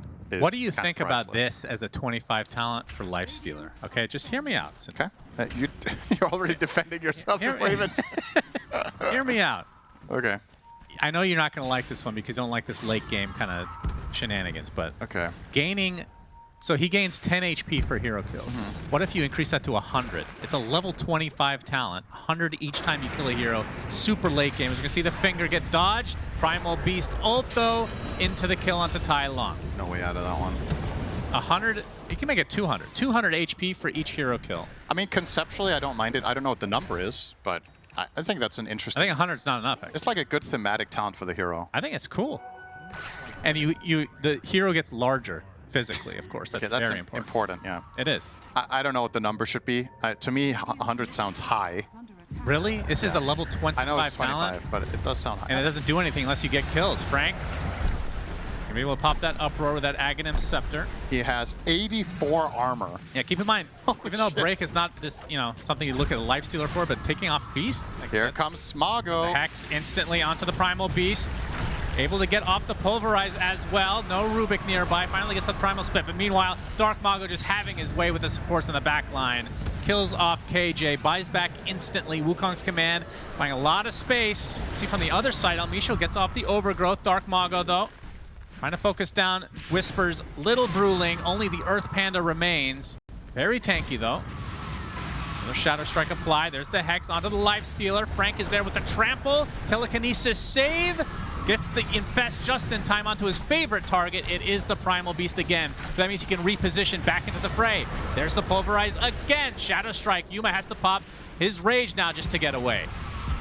Very little damage done to, to the Radiant lineup as Yuma has to just limp back to base. Good defensive play for Heroic. Not losing anything more than Rubik and his buyback, but Tai Long was dead, so it's a 4v5. And I think this is probably as well as that's going to go with those circumstances. You stay alive, but once again, you're staying in it, but are you getting to a position where you pose a real kill threat? Nullifier will be finally queued up now for the Pango. Now there's a Butterfly, too, on Monkey King. How on earth are you going to reliably kill this guy with the wet noodles you have in your team? Yeah. It's tough to see it, but Heroic have to find that solution or it's curtains for the tournament. This is an elimination game if you're just tuning in. Winner of this is top 6, loser is out. So a lot on the line here for these two South American teams. And how many kills do you think a Lifestealer normally would get after a 25 talent? How am I expected to answer that question? I feel like 10 is a lot, right? Yeah. That is so 10 times 200, that's 2,000. That's like the best case scenario. 2,000 HP, but conditional. Yeah. Think about it, Cinderin. I mean, like I'm saying, I don't mind the idea. I just don't know what the number is. I'm telling you, it's 200. Okay. That sounds like you should listen to me. I'm listening to you. I heard it both times you said it. Listen up. I listened the first time and I listened the second time. You said the same number both times. I'm justifying it. It was the same number again. I, for some reason, need your approval. You're like my father, but you're younger. Oh. I don't know how that works. Is that a good thing? I'm a test tube baby. Is that what it is? They're going to be able to get Roche, Wits with the Aegis. And now, Heroic going to have a last stand. Yep. Margot can opt to buy Refresher if he wants at the expense of buyback. I honestly wouldn't mind seeing that. I think you're in such a commanding position that you don't need the buyback in reserve to protect yourself. You have 5,000 HP almost. And you're just... Again, the damage issue on the Dire makes it so unlikely that you get bursted 100 to 0. You also have living armor that you can rely on, Crimson Guard. Primal Beast, Primal Split being used by Whisper here defensively, just running away. Oh, Frank gonna tank the gank here, but Dark Maw goes there. I mean, this is 6,000 HP you have to deal with. And Sonic Wave on a Tai Lung, now he's the Rolling Thunder away. Infest inside of him this time just to try to keep their mid laner alive. Rock Throw, Rock Throw hits KJ. That's essentially a dieback, I believe, so 70 seconds. And now you have a reliable Primal ult. Except, well, you have BKB on cooldown, but if nobody has a stun, this one's going full duration, and he's 25. He is a tanky, chunky boy. When he activates Uproar with max stacks, he has 84 armor, like we saw before. He has Heart, 6k HP, and a Bloodstone. And the lower he gets, the higher his regen is, thanks to Behemoth's blood. I mean, they can't kill this guy. No. Right? How would they ever kill Can't even see the ticks on his HP bar, for God's sake. He looks like a raid boss. There's the Pulverize with the Uproar. Eondis does proc on the Primal, but able to get it off anyway. The Primal Split, rather. Now the right-click damage coming in from Frank. Yuma has to pop the Rage in retreat, getting slowed to a crawl. Shadow Strike on several, but the Infest is going to keep the Lifestealer alive. Resets completely, but again, no damage really done. 3 minutes on the Aegis, and there's the Refresher for the Queen. Did you see the swashbuckle? He swashbuckled the Primal, his HP bar didn't move. Oh no, that's unfortunate. Lifestealer was hitting him for 4 seconds, and I think he lost 15% HP. Chonky boy. Yeah, it's... All right, they're going to have 5 again. Tai Lung trying to create some space with the Rolling Thunder, keeping it on the tree end, but the Infest on top of him as well. The Sonic Wave going to deal a lot of damage. The tree's actually going to live as a result, and the Pango is dead. No way to get back. Whisper gets another Sonic Wave put on his face. Back to the grave he goes. Now 2 down and out for Heroic as they find a Lifestealer all alone. Does have the buyback, but that's likely the last to come. He buys the Abyssal as a last-ditch effort. He's going to need like 10 Divine Rapiers to try to defend this one, though. That is a second lane of barracks in favor of the South American Rejects. Rejects no longer. They're going to be the South American team that moves on in this tournament, unless there's some miracle. Heard he's back to pubs. Yeah, I don't think even with him in his prime, he could come back from this deficit. This is going to be Megas at the very least, but still death timers for Heroic. Plenty of time to continue pushing here. Yeah, it's time for some divine intervention here for Heroic. Yuma does have a Divine Rapier queued up, but so far away from finishing it. Oh. Sonic Wave was stolen, and Frank just brushes off the damage. He's like, yep. And he, oh, actually the Sheep Stick now. So they 7-slotted Dark Mago. He eats his Ags, I believe. Yeah, the Frank's like, I'll take you with me into the Boundless Strike, into the Pulverize, into one last death in this tournament, because Heroic have now been knocked out by the South American Rejects. GG's called. Impressive display.